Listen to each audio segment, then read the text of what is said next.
நாம் நின்றோன்னமாய் நம்ம கரங்கள்ல பரிசுத்த வேதாகமத்தை எடுத்து ஒரே ஒரு வேத பாகத்தை கூட வாசிக்கலாம். 2 பேதுருவின் புஸ்தகம்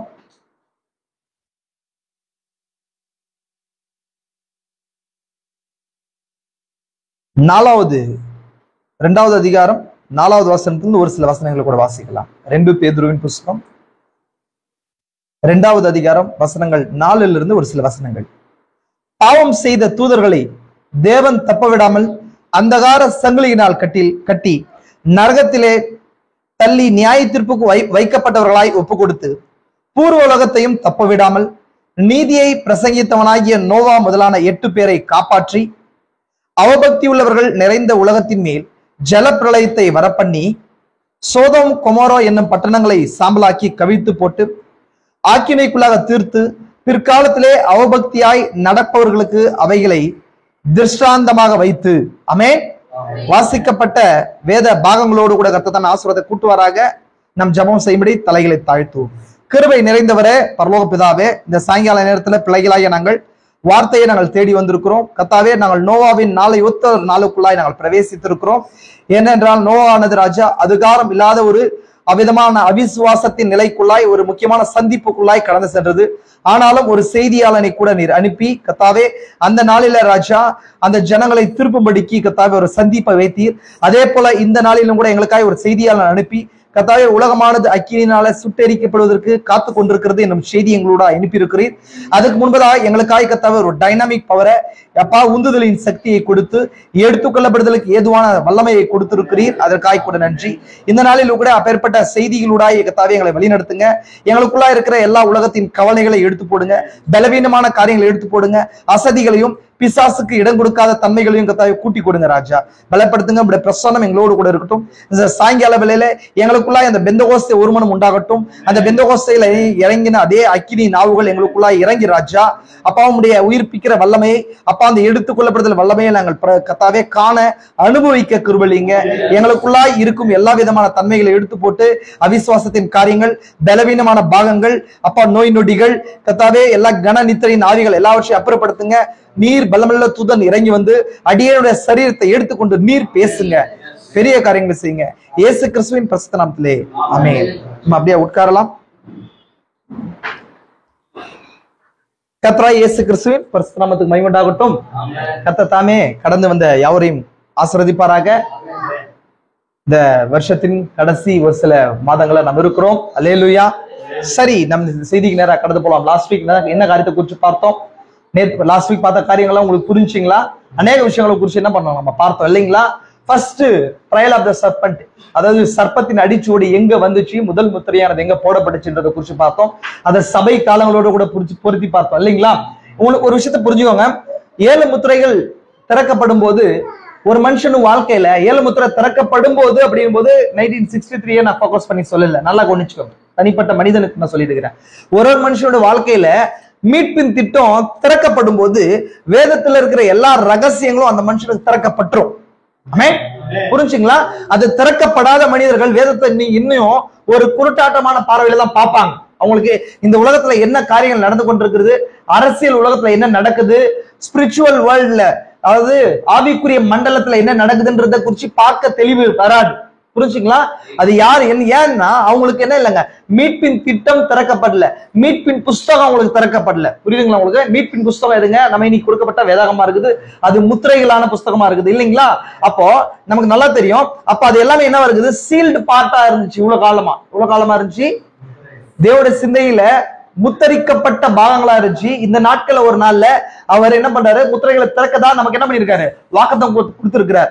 தம்பி கொஞ்சம் இப்படி வந்துருங்க, திரும்பி பேசுறதா இருக்குது, கொஞ்சம் இப்படி வந்துருங்க. கொஞ்சம் ஒரு ஆர்டருக்கு வந்துட்டீங்களா நல்லா இருக்கும்னு நினைக்கிறேன். ஆமென். நீங்களும் இப்படி வந்துருங்க. ஹல்லேலூயா. கவனிக்கிறீங்களா? சொல்ற விஷயம் புரியுதுங்களா? அப்போ நல்லா கவனிங்க. ஒரு சில செய்திகள் நம்ம பிரீச் பண்ற செய்திகள் எல்லாமே இல்ல, நம்மளுடைய மினிஸ்ட்ரியில இப்பேற்பட்ட ஒரு கான்செப்டா பிரீச் பண்ற செய்திகள்லாம் நீங்க கேட்கும்போது ஒருவேளை உங்களுக்கு புரியல அப்படின்னு நினைச்சீங்கன்னா ஒரு விஷயம் நல்லா கவனிச்சுக்கோங்க. உங்களுக்கு இன்னுமா அந்த என்ன இல்லைங்க, முத்திரைகள் உங்கள் வாழ்க்கையில திறக்கப்படலன்றது அர்த்தமே. நீங்க செய்தியில வேணா இருக்கலாம், ஞானஸ்தானம் வேணா பெற்றுக்கொண்டிருக்கலாம், இல்ல நல்ல ஒரு செய்தியில சபையில ஒரு பாஸ்டர் கீழே நீங்க கனெக்ட் பண்ணப்பட்டிருக்கலாம். ஆனாலுமே என்ன விஷயம் சொன்னா, இண்டிவிஜுவலா உங்களுக்கு என்ன இன்னுமே என்ன பண்ணப்படலன்னா முத்திரைகள் திறக்கப்படலன்னு அர்த்தம். ஆல்ரெடி நான் சண்டே மெசேஜ் நீங்க கேட்டிருந்தீங்களா, உங்களுக்கு தெரியும். 7வது முத்திரைன்றது முதலாவது வருகையில எல்லா நபர்களுக்கும் ஒரே டைம் நடக்கலன்னு சொல்லி பார்த்தோம் இல்லைங்களா? நம்ம பார்த்தோமா? 7வது முத்திரை ஒரு நபருக்கும் வெவ்வேறு நேரத்துல, சிமியோனுக்கு ஒரு நேரத்திலையும், அதே போல அன்னாளுக்கு ஒரு நேரத்திலையும், மரியாளுக்கு ஒரு நேரத்திலையும், யோவானுக்கு ஒரு நேரத்திலையும், இந்த மாதிரி வெவ்வேறு நேரத்துல வெவ்வேறு நபர்களோட கூட அந்த வார்த்தையான திறக்கப்பட்டது. அதாவது அந்த முத்திரையுடைய ரகசியம் இதுதான். அது 7ஆம் முத்திரைன்றது அவங்களுக்கு அப்ப என்ன வச்சுங்க, அது பின்னாடி இருக்கிற 7வது முத்திரைன்றது இப்பதான் நமக்கு தெரியுது. பட் அந்த நாட்கள்ல அந்த வருகையை குறிச்சதான காரியம் அவங்களுக்கு ஒரே நேரத்துல வெளிப்படல. ஆமே. அதனால்தான் 16வது அதிகாரத்துல இயேசு கிறிஸ்து விதமான கொஸ்டின் கேட்கிறார், மனுஷகுமாரனாகிய என்னை ஜனங்கள் யார் என்று சொல்லுகிறார்கள் சொல்லி. அப்போ 3 வருஷம் அவரோடு கூட இந்த ஜனங்களுக்கு, அந்த 12 நபர்களுக்கு அதை குறிச்சு வெவ்வேறான கருத்துக்கள் இருந்தது. ஆமே. வெவ்வேறான கருத்துக்கள் இருந்து 12 பேர் அவரோடு கூட இருந்தாங்க, அவரோடு கூட சாப்பிட்டாங்க, அவரோடு கூட என்ன பண்ணாங்க, பயணித்தாங்க, ஊழியம் செஞ்சாங்க, படுத்தாங்க, எந்திரிச்சாங்க, இப்பேற்பட்ட காரியங்கள் உறங்கினாங்க. இதெல்லாம் செய்திருந்தாலும் அந்த வெளிப்பாடுன்றது அவரை குறிச்சுதான் ரகசியன்றது ஒருத்தருக்கும் டிஃபரெண்டான ஒரு வெவ்வேறான வகைகள்ல இருந்துச்சு. ஆமே. அப்ப என்னன்னு சொன்னா, அப்போ அந்த வெளிப்படுறது எதை அடிப்படையில இருக்குன்னு சொன்னா கிருபையின் அடிப்படையில இருக்குது இல்லைங்களா? பாஸ்டர் அடிக்கடி சொல்வாரு, திருப்பதரிசி அடிக்கடி சொல்வாரு, எடுத்துக்கொள்ளப்படுதல் அப்படின்றது purely depending upon the grace. புரிஞ்சுக்கோங்க, உங்களுடைய கிருபையை உங்களுடைய கிரியையின் அடிப்படையில் ஒருபோதும் எடுத்துக்கொள்ளப்படுதல் சார்ந்திருக்கவில்லை. அதுல தேவன் வைக்கவே கிடையாது. புரிஞ்சுங்களா உங்களுக்கு? புரிஞ்சுங்களா உங்களுக்கு? நீங்க ஆச்சரியமா பாக்குறீங்க அந்த காரியத்தை நான் சொல்றேன் உங்களுக்கு. ஏன்னா இந்த எடுத்துக்கொள்ளப்படுதல் ரகசியங்களும் மற்ற எல்லா விஷயங்களும் எதை சார்ந்து இருக்குது அப்படின்னு சொன்னா கிருபை அடிப்படையில தான் இருக்குது. இப்ப இந்த இடத்துலதான் லீகலிஸ்ட் எல்லாமே கட் ஆயிட்டு வெளியே போவாங்க. அதனாலதான் சொல்றேன், கிருபை எதுல இருக்குதுன்னு சொன்னா எடுத்துக்கொள்ளப்படுதல் கிருபை தான் இன்னைக்கு நமக்கு கொடுக்கப்படணும். அதுக்காக தான் வெயிட் பண்ணிருக்கிறோம். நமக்கு சுகமளித்தலின் கிருபையோ மற்ற உயிர்த்தெழுதலின் கிருபையை தாண்டி எடுத்துக்கொள்ளப்படுதலின் கிருபை வேணும். அந்த எடுத்துக்கொள்ளப்படுதலின் கிருபை நமக்கு எடுத்துக்கொள்ளப்படுதல் வெளிப்பாட்டை கொடுக்குது. அந்த எடுத்துக்கொள்ளப்படுதல் வெளிப்பாடு எடுத்துக்கொள்ளப்படுதல் விசுவாசத்தை நமக்கு கொடுக்குது இல்லைங்களா? அப்ப அந்த விசுவாசம் தான் தேவோட வல்லமையை என்ன பண்ணுது, அந்த டைனாமிக் பவரை நமக்கு கொடுக்குது. புரிஞ்சுக்கலாம் உங்களுக்கு? அப்போ இது எதை சார்ந்ததுன்னு சொன்னா பியூர்லி டிபெண்டிங் அப்பான் த, உண்மையாகவே நிச்சயமாகவே அது கிருபையை சார்ந்து இருக்குது. அந்த கிருபையும் தேவன் எல்லாருமெல்லாம் நேசிக்கவே இல்லை இல்லைங்களா? அவர் எல்லாருக்குமாக வரல இல்லைங்களா? நல்லா நீங்க எல்லாருக்குமே வரல. யாருக்காக வந்தார்? அவர் வித்துக்களுக்காக தான் மட்டும் தான் வந்தார். இதை புரிஞ்சுக்கணும். இது ஏற்றுக்கொள்றதுக்கு புரிந்து கொள்றதுக்கு கடினமான ஒரு பாகம் தான். ஆனாலும் அவர் எதுக்காக வந்தார், யாருக்காக வந்தாருங்க? வித்துக்களுக்காக வந்தார் இல்லைங்களா? அப்ப பூமி மேல ஒரு முதல்ல வெளிச்சத்தை பிரகாசிக்கப்படும் போது அந்த வெளிச்சம் பூமி மேல எல்லாத்து மேலேயும் பட்டாலுமே அந்த வெளிச்சத்துடைய வல்லமையை எது ஈர்த்து கொண்டதுன்னு பாத்தீங்கன்னு சொன்னா பூமி கீழே ஏதோ ஒரு சில வித்துக்கள் இருந்தது. அதனாலதான் அதோடைய அந்த சூரிய வெளிச்சத்துல இருக்கிற வல்லமையை பெற்றுக்கொண்டு அது உயிர் தெழுந்துச்சு. ஆமே. அதே போலதான் இந்த காலத்துல 7 முத்திரைகளுடைய ரகசியங்கள் வெளிப்பட்டாலுமே எல்லாருக்கானது அல்ல. ஆமே. அவர் என்ன சொல்றாரு, நான் உலகத்துக்காக வேண்டிக் கொள்ளாமல் என்னுடையவர்களுக்காக நான் என்ன பண்றேன், வேண்டிக் கொள்கிறேன். அப்படின்னா பிதாவினால கொடுக்கப்படாத எல்லா வித்துகளும் எல்லா காரியங்களும் வேரோடு பிடுங்கப்படும். நீர் எனக்கு தந்தவைகளில் ஒன்றையும் நான் இழந்து போகவில்லை அப்படின்னு சொன்னா ஒரு ஸ்பெஷல் கார்டு, ஒரு ஸ்பெஷல் குரூப் ஆஃப் பீப்புள் கிட்ட இயேசு கிறிஸ்து பேசுறான்றது இதுல இருந்து புரிந்து கொள்ள முடியுது. ஏன் நான் இந்த காரியத்தை சொல்றேன்னு சொன்னா, இந்த மாதிரி செய்திகள்லாம் கேட்டே வரது இல்லைங்களா? அநேக செய்திகளை ஆன்லைன்ல கேட்கலாம், செய்தியை நீங்க படிக்கலாம், வாசிக்கலாம். ஆனா ஒரு விஷயத்தை எப்பவுமே கேட்கறதுக்கு நம்ம தவறிடக்கூடாது. ஆண்டவரே என் மேல் கிருபையா இருங்க, இதுதான் விஷயமே தவிர நம்ம எவ்வளவு ஆழமா மெசேஜ் படிக்கிறோம், இல்ல எவ்வளவு பெரிய நபர்கிட்ட செய்தி கத்துக்கிறோம்ன்ற விஷயம் கிடையாது. நீங்க எவ்வளவு பெரிய நபர்கிட்ட கத்துக்கினாலும் உங்களுக்கு அந்த கிருபை இல்லை அப்படின்னா என்ன பண்ண முடியாது, அந்த எடுத்துக்கொள்ளப்படுதல கிருபையை, அந்த கிரேஸ், அந்த டைனாமிக்கை புடிச்சுக்க முடியாது. நீங்க பல வருஷம் அந்த செய்தியை கேட்டு போனா கூட நீங்க அங்க ஒண்ணுமா இங்க ஒண்ணுமா கேட்பீங்க தவிர அந்த கான்செப்டை புரிஞ்சுக்கவே மாட்டீங்க. என்ன புரிஞ்சுக்க மாட்டீங்க? கான்செப்ட் புரியாது. ஆட்டோமேட்டிக்கா உங்களுக்கு இந்த செய்தி போர் அடிச்சிடும், இதுதான் சொல்ல வரான்னு சொல்லிட்டு. இப்ப இந்த கான்செப்டை புரிஞ்சுக்கும் போது அந்த கான்செப்டை பரிசுத்தாவே உங்களுக்கு எக்ஸ்பிளைன் பண்ணும்போது தான் எப்படி அந்த சிறிய கல்லாகிய பேதுருவுக்கு என்ன பண்ணாருங்க, அவர் வெளிப்படுத்தும் போது அவர் என்ன சொல்றது, நான் மாம்சமும் ரத்தமும் உனக்கு என்ன பண்ணல, இதை வெளிப்படுத்தவில்லை அப்படின்னு சொல்லும் போது பரலோகத்துல இருக்கிற என் பிதாவே உனக்கு என்ன பண்ணாரு, வெளிப்படுத்தினார் அப்படின்னு சொன்னா இயேசு கிறிஸ்து யாருன்ற வெளிப்பாடு முதலாவது வருகையில பேதுருவுக்கு பரலோகத்திலிருந்து அருளப்பட்டது. பரலோகத்திலிருந்து பேதுருக்கு என்ன பண்ணப்படுச்சு, கொல்லப்பட்டுச்சு. இப்ப இந்த வார்த்தையை இன்னொரு காரியத்தோடு உங்களுக்கு பொறுத்துறேன். தீர்க்கதரிசி யார் இந்த மெல்கிசேதேக் என்ற செய்தியில சொல்றாரு, யூ ஹியர்ட் யுவர் தியாஃபினி என்றார். கேள்விப்பட்டிருக்கீங்களா? நீ செய்தியை எதிலிருந்து கேட்கிறியா, உன்னுடைய தியாஃபினிலிருந்து கேட்கிறா என்றார். அப்படின்னா நம்மளை இந்த பூமியில ரெப்ரசன்ட் பண்ண பரலோகத்துல நமக்கான ரெப்ரசன்டேட்டிவ் இருக்குது. ரெப்ரசன்டேட்டிவ் சொன்னா பிரதிநிதி இருக்குது. பரலோகத்துல நமக்காக ஒரு பிரதிநிதித்துவம் இருக்குது. அதுதான் நமக்காக அவர் கொடுத்திருக்கிற பாடியா இருக்குது, தியாஃபனியா இருக்குது. அந்த தியாஃபனி அங்க இருக்கிறதுனால தான் அந்த தியாஃபனிக்கான அந்த ஆத்மாவில இருந்து செய்தி கேட்க முடியுது. நான் ஆல்ரெடி சொல்லியிருக்கேன், அடிக்கடி சொல்லியிருக்கிறேன், ஃபெய்த் அப்படின்றது இந்த டைமென்ஷன் ப்ராடக்ட் கிடையாது. டைமென்ஷனை குறித்து பார்க்கும்போது நான் சொல்றேன், இந்த ஃபெய்த் விசுவாசம்ன்றது ஒருபோதும் எந்த உலகத்துக்குரியது கிடையாது, இந்த உலகத்துக்குரியது கிடையாது. ஏன்னா இந்த உலகம் வந்து எல்லா விஷயத்தையும் எவிடன்ஸோட கேக்குது. ஆனா ஃபெய்த் அப்படின்றது வித்தவுட் எவிடன்ஸ்ல பிலீவ் பண்றது தான் ஃபெய்த். அப்போ விசுவாசம் அந்த உரியதா இருக்குமானால் அதை நம்ம எப்படி நம்புறோம்னு சொன்னா, அந்த விசுவாசத்தை பற்றி பிடிக்கக்கூடிய எனக்கான தியாஃபனி அங்க இருக்கிறதுனால இந்த ஆத்மா அதை பற்றி பிடிக்குது. புரிந்து கொள்ள முடியுதா உங்களால? அப்போ எனக்கான ரெப்ரசன்டேட்டிவ் எங்க இருக்குது? அதர் சிக்ஸ்த் டைமென்ஷன்ல, ஆறாவது டைமென்ஷன்ல அங்க இருக்கிறதுனாலதான் என்னால இந்த ஆத்மாவில என்ன பண்ண முடியுது, அந்த செய்தியை கிராப் பண்ண முடியும், அதை ரிசீவ் பண்ண முடியும், ஏற்றுக்கொள்ள முடியும். புரிஞ்சுக்கலாம் உங்களுக்கு? அதே போல இந்த செய்திகள்லாம் கேட்கறாங்க, எல்லாரும் கேட்கறாங்க. ஆனா எத்தனை வருஷம் ஆனாலும் ஏன் கான்செப்ட புரிஞ்சுக்கல அப்படின்னு சொன்னா அதுக்கான கிரேஸ் இல்ல. இது ஒண்ணுமே கிடையாது. அறிவாளிகளோ ஞானமான்களோ இல்ல பல வருஷம் செய்தியில இருக்கிறாங்க அப்படின்றதெல்லாம் விஷயமே கிடையாது. தேவன் அந்த கிருபையை என்ன பண்ணும், நம்ம கொடுத்திருந்தாலும் ஒழிய அது வர முடியாது. புரிஞ்சுங்களா உங்களுக்கு? அதுதான் நான் இன்னைக்கு முக்கியமா போக்கஸ் பண்ணி நான் இன்னைக்கு காட்டணும்னு நினைக்கிற இம்பார்ட்டன்டான விஷயம் அதுதான். புரிஞ்சுங்களா? எனவே சகோதர சகோதரி, இங்க கர்த்தருடைய கிருபையினால இங்க நமக்கு ஒரு கொடுக்குற செய்திகள் எல்லாமே நான் கூடுமான வரைக்கும் அந்த கான்செப்டாவே எடுத்து வந்திருக்கிறேன். நீங்க மேலோட்டமா பாத்தீங்கன்னு சொன்னா மேல் லேயர் வந்து ஏதோ ஒரு கேரக்டர் வச்சு பேசுற மாதிரி இருக்கும். ஆனா உள்ள இது எல்லாமே மீட்பின் திட்டத்தோட கனெக்ட் ஆயிருக்கும். புரியுதுங்களா? நான் ஆல்ரெடி நம்ம சண்டே பேசும்போது நம்ம பார்த்தோம் அந்த காரியத்தை குறிச்சு. ஒரு நபருக்கும் தனிப்பட்ட விதத்துல 7வது முத்திரையானது என்ன பண்ணுங்க, திறக்கப்படணும் இல்லைங்களா? 7வது முத்திரை அப்படின்னா என்னங்க? 7வது முத்திரை அவரை பூமிக்கு கொண்டு வருகிறது, அது கர்த்தருடைய வருகை. இப்ப இந்த நாள்ல அவர் வந்திருக்கிறார். எப்படி வந்திருக்கிறார்? திறக்கப்பட்ட புஸ்தகத்தோட வந்திருக்கிறார். திறக்கப்பட்ட புஸ்தகம் எதுக்கு அடையாளமா இருக்குது? தேவனுடைய சிந்தையானது வெளிப்படுத்தப்பட்டதுக்கு அடையாளமா இருக்குது இல்லைங்களா? அப்ப தேவனுடைய சிந்தையின் பின்புறத்துல என்ன இருக்குது? மகத்தான மீட்பின் திட்டம் ரகசியம் இருந்துச்சு. அது இந்த நாட்கள்ல ஒரு குறிப்பிட்ட சாராருக்கு என்ன பண்றாரு? தேவன் வெளிப்படுத்துறாரு. அப்ப மீட்பின் ரகசியம் வெளிப்படும் போதுதான் மீட்பின் வல்லமை நமக்கு வெளிப்படும், விசுவாசம் வெளிப்படும். ஏமே புரிஞ்சுக்கலாம் உங்களுக்கு? அதனாலதான் சகோதரி இந்த செய்தியை உன்னிப்பா நீங்க ஒரு செய்தியும் இம்பார்ட்டன்டான விஷயம் தான். நீங்க திரும்ப இங்க கேட்கறது இல்லாம திரும்ப நீங்க கேட்க உங்களுக்குள்ள ஒரு ஃப்ரேம் ஒர்க் பின்னாடி உருவாயிட்டே வரும். புரிஞ்சுங்களா? ஒரு ஃப்ரேம் ஒர்க் என்ன ஆகுங்க, உருவாயிட்டே வரும். நீங்க இது கேட்க உங்களுக்கே தெரியாம ஒரு விஷயத்துல ஆவிக்குரிய மண்டலத்துல என்ன ஆயிடுவீங்க, நீங்க பில்ட் ஆயிட்டே வருவேங்க. அப்ப நீங்க நார்மலா ஒரு செய்தியை பார்க்க மாட்டீங்க, வேதத்தை நார்மலா பார்க்க மாட்டீங்க, ஒரு வேத வசனத்தை எடுத்து பார்த்தா நார்மலா பார்க்க மாட்டீங்க. காரணம் என்ன? ஆவிக்குரிய மண்டலத்துல உங்களுக்கு எல்லாம் என்ன கனெக்ட் ஆகும். அந்த புள்ளிகளோட என்ன பண்ணுங்க, ஸ்டார் கனெக்ட் ஆகுற மாதிரி கனெக்ட் ஆகும். அதனாலதான் நான் இந்த சர்ப்பத்தின் அடிச்சூடா இருக்கட்டும் மற்ற காரியங்கள் எடுத்தாலுமே மேக்சிமம் நம்ம பாரபிள்ஸ் சொன்னா ஓமானங்கள் எடுத்தாலுமே அது எல்லாமே மீட்பின் திட்டத்தோட கனெக்ட் பண்றதுக்கான காரணம் அதுதான். புரிஞ்சுக்கலாம் உங்களுக்கு? ஏன்னா நான் திரும்ப சொல்றேன், நீங்க இப்போ திரும்ப குழந்தைகள் அல்ல. என்ன கிடையாதுங்க, குழந்தைகள் அல்ல. நீங்க என்ன பண்ணுங்க, தியானிக்கணும். செய்தி இங்க கொடுக்குற செய்தியை போய் தியானிக்கணும். இங்க எப்படியே விட்டுறக்கூடாது, தியானிக்கணும்.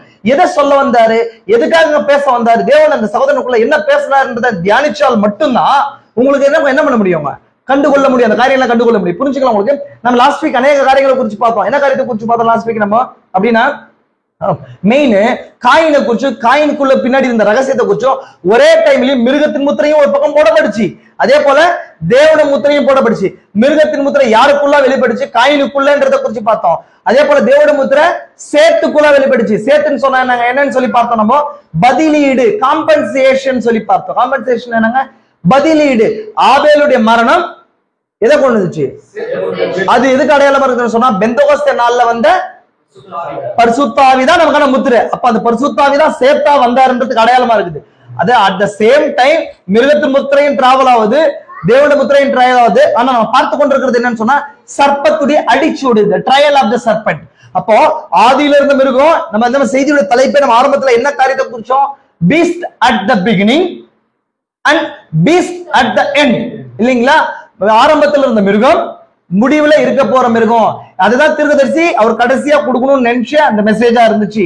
அந்த ட்ரையல்னு சொன்னா அந்த வழித்தடம், அந்த ரேஸ் காணக்கூடாத வெளித்தோட என்ன பண்ணிருக்குது, இங்க போயிட்டு இருக்குது. இப்ப இங்க இருக்கிறோம் வச்சுக்கோங்களேன், இந்த இடத்துல அநேக வேவ்ஸ் போதா இல்லைங்களா, அதை நம்ம கண்ணுல பார்க்க முடியாது. அது மாதிரி மிருகத்துடைய அடிச்சுவடு என்ன அப்படியே டிராவல் ஆகிட்டு வெளியே வருது. ஏன்னா அந்த மிருகத்துடைய அடிச்சுவடு டிராவல் ஆகிட்டு வந்து அது முத்திரைக்குள்ள ஒரு பக்கம் கொண்டு போகுது. அதுதான் முத்திரைக்குள்ள கொண்டு போறதுதான் என்னங்க, அது மிருகத்துடைய அடையாளத்துக்குள்ள கொண்டு போது அதை செப்பரேட் பண்ணி அதுதான் எது கொண்டு வருதுன்னு சொன்னா அக்கினி கடலுக்கு அதை கொண்டு போகுது. புரிஞ்சுங்களா? சரி, நெக்ஸ்ட் இந்த நெக்ஸ்ட் என்ன பண்ணுவோம், நம்ம லாஸ்ட் அந்த 7 ஜெனரேஷனை பார்த்துட்டோம். 7 ஜெனரேஷனை பார்த்துட்டோம். நெக்ஸ்ட் இப்போ ஒரு பெரிய ஆன்டிடிலுவியன் வேர்ல்டுக்குள்ள பிரவேசிக்க போறோம். பெரிய பெரு வெள்ளத்தின் அழிவுக்குள்ள போறோம். நம்ம ஆதியாகமம் 6 அதிகாரத்துக்குள்ள போறோம் இல்லைங்களா? அது நிறைய விஷயங்கள் உள்ளடக்குது. ஆனா சின்ன சின்ன நோட்டேஷன் மட்டும் நான் சொல்றேன். நிறைய விஷயங்களை சொல்றதை விட நீங்க ஆவிக்குரிய மண்டலத்தை வளர்ந்துருக்கிறீங்கன்னு சொல்லி அந்த விசுவாசம் என்ன பண்றேன், நான் மேம்போக்கான காரியங்களை முக்கியமான பாயிண்ட்ஸ் மட்டும் நான் எடுத்து உங்களுக்கு காட்டணும்னு விருப்பப்படுறேன். மேற்கொண்டு உங்களுக்கு ஏதாவது சந்தேகமோ டவுட் இருந்தா எனக்கு நீங்க ஃபோக்கஸ் பண்ணுங்க, நான் உங்களுக்கு அதை நான் என்ன பண்றேன் கிளாரிஃபை பண்றேன். புரிஞ்சுக்கலாம் உங்களுக்கு? ஏன்னா இந்த நோவா காலத்தை குறிச்சு நம்ம செய்தி எடுத்தோம்னு சொன்னா வேதத்துல இருக்கிற எல்லா ஆண்களையும் செய்தி எடுக்கலாம். ஆனா நம்ம பார்க்க இருக்கிற காரியம் என்னன்னு சொன்னா, நோவா காலத்துல அந்த ட்ரையல் சர்ப்பத்துடைய அடிச்சோடி எப்படி டிராவல் ஆச்சுன்றது. அப்ப நோவா காலத்தை குறிச்சு நம்ம பார்த்தோம்னு சொன்னா, வருகையை குறிச்சு இயேசு கிறிஸ்து கிட்ட கேட்கப்பட்ட கேள்விகளுக்கு ஒரு பதில் இல்ல. என்ன அவரோட வருகையினால மனுஷகுமாரன் வெளிப்படும் நாள இயேசு கிறிஸ்து குறிப்பிடுறாரா இல்லையா? அவர் 7 முத்திரைகள்ல இருக்கிற 3 கேள்விகளுக்கு 7 முத்திரைகளா அவர் பதில் சொல்லும் போது இல்லைங்களா? இயேசு கிறிஸ்து கிட்ட கேட்கப்பட்ட கேள்விகள் 3 கேள்விகள். என்னென்ன கேள்விகள்? உங்களுக்கு இதெல்லாம் என்னைக்குமே என்ன பண்ணக்கூடாது, மறக்க கூடாது. என்ன கேள்வி? முதல் கேள்வி என்ன கேள்வி அப்படின்னு சொன்னா, இந்த கல்லை குறிச்சு இந்த கற்கள்லாம் எப்போ வருது, இந்த கற்கள் எப்படி இடிக்கப்பட்டு போகும் அப்படின்னு சொன்னா, யூதருடைய முடிவு. தேவாலயம் போது யூதரோட சம்பந்தப்பட்டது இல்லைங்களா? ஒன்று. 2வது காரியம் எது? வருகையை குறிச்சு. 3வது காரியம் என்ன? நீ உங்களுடைய வருகைக்கான அடையாளம் என்ன, இந்த உலகத்துடைய முடிவு எப்பொழுது. அப்ப இந்த 3 கேள்விகளுக்கு தான் இயேசு கிறிஸ்து என்னவா பதில் சொல்றார்? 7 முத்திரைகளா பதில் சொல்றார். 6 முத்திரைகளாவும் டைரக்டாவோ பேசுறார். 7வது முத்திரையும் பாரபலா உவமையா பேசுறார். நம்ம இந்த காரியத்தை குறிச்சு எல்லாம் பார்த்தோம். அப்போ இத குறிச்சு பேசும்போது, மனுஷகுமாரனுடைய வருகை நாளை குறிச்சு பேசும்போது அவர் தானியேல் தீர்க்கதரிசியை குறிப்பிடுறார். கரெக்டுங்களா? கழுதை குறிச்சு குறிப்பிடுறார். அதே போல நோவா காலத்தை குறிச்சு குறிப்பிடுறார். அப்போ நமக்கு இங்க கிடைச்சிருக்கிற முக்கியமான ஒரு நோட் என்னன்னு சொன்னா, நோவா காலத்தை குறிச்சு குறிப்பிடுறாரு. நோவா காலத்தை நம்ம எடுத்துட்டு வந்து இந்த காலத்துக்கு பொருத்தமா சொன்னா, நோவா காலத்துல நெப்பிலிம்ஸ் இருந்தாங்க. நெப்பிலிம்ஸ் சொன்னா யாரு? என்னன்னா கனடால வாசிங்க சொன்னா, நெப்பிலிம்ஸ் சொன்னா கனடால நீங்க வாசிங்க, ராட்சதர்கள் தான் நெப்பிலிம்ஸ் சொல்லப்படுது. கனடால அந்த வார்த்தை இல்லாதனால இப்ரு வார்த்தை டைரக்டா அவங்க டிரான்ஸ்லேட் பண்ணிருக்காங்க நெப்பிலிம்ஸ் சொல்லிட்டு. புரியுதுங்களா உங்களுக்கு? ஓகேங்களா? ஆனா தமிழ்ல ராட்சதர்கள் போடப்பட்டிருக்கு, இங்கிலீஷ்ல ஜெயண்ட்ஸ் போடப்பட்டிருக்கு இல்லைங்களா? நல்லா கொண்டீங்க. அப்போ நோவா காலத்துல ஒத்த நாட்களை வாழ்ந்து கொண்டிருக்கிறோம் சொன்னா, நோவா காலத்துல அங்க நெப்லிம்ஸ் இருந்தாங்க அப்படின்னு சொன்னா ராட்சதர்கள் இருந்தாங்க. மீன்ஸ் இந்த காலத்துலயும் அந்த ராட்சத சந்ததி வரணுமா இல்லையா? புரிஞ்சுக்கொள்ள முடியுதா உங்களுக்கு? நான் எதோட கனெக்ட் பண்றேன்னு புரிஞ்சுக்கோங்க. நிறைய நான் நோட்ஸ் வாசிக்கல, ஏன்னா இந்த செய்திகள்லாம் நமக்கு தெரியும். பட் நான் ஃபாஸ்டா இருக்குது நோட்ஸ், எல்லா காரியங்களும் இருக்குது. வேணா நான் உங்களுக்கு நான் இது பண்றேன், டெக்ஸ்ட் பண்றேன். மீன்ஸ் நல்லா கவனிங்க. நான் எல்லாத்தையும் கம்பேரிங் பண்ணி தான் நான் சொல்றேன். ஆரம்பத்துல இருந்த மிருகம் அது எப்படி டிராவல் பண்ணி அந்த சபை காலத்துக்கு அடையாளமா இருக்கிற காரியங்களோட வந்துச்சு. நெக்ஸ்ட் ஒரு பெரிய வெள்ளத்தின் அழிவுக்குள்ள அது கொண்டு போச்சு. புரிஞ்சுங்களா? பெரிய வெள்ளத்தின் அழிவுக்குள்ள கொண்டு போகும்போது அந்த நாட்கள் நோவா காலத்தோட அந்த நாட்கள் எப்படி இருந்துச்சு, அதுதான் இயேசு கிறிஸ்து கேட்கப்பட்ட 7வது முத்திரைக்கான ஒரு முன் அடையாளமா சொல்லப்பட்டுச்சு. புரிஞ்சுக்கலாம் உங்களுக்கு? நோவா காலத்துல நீங்க புரியாத மாதிரி பாக்குறீங்க. நான் திரும்ப காரியத்தை காட்டுறேன் பாருங்க உங்களுக்கு. மத்தேயு 24வது அதிகாரம்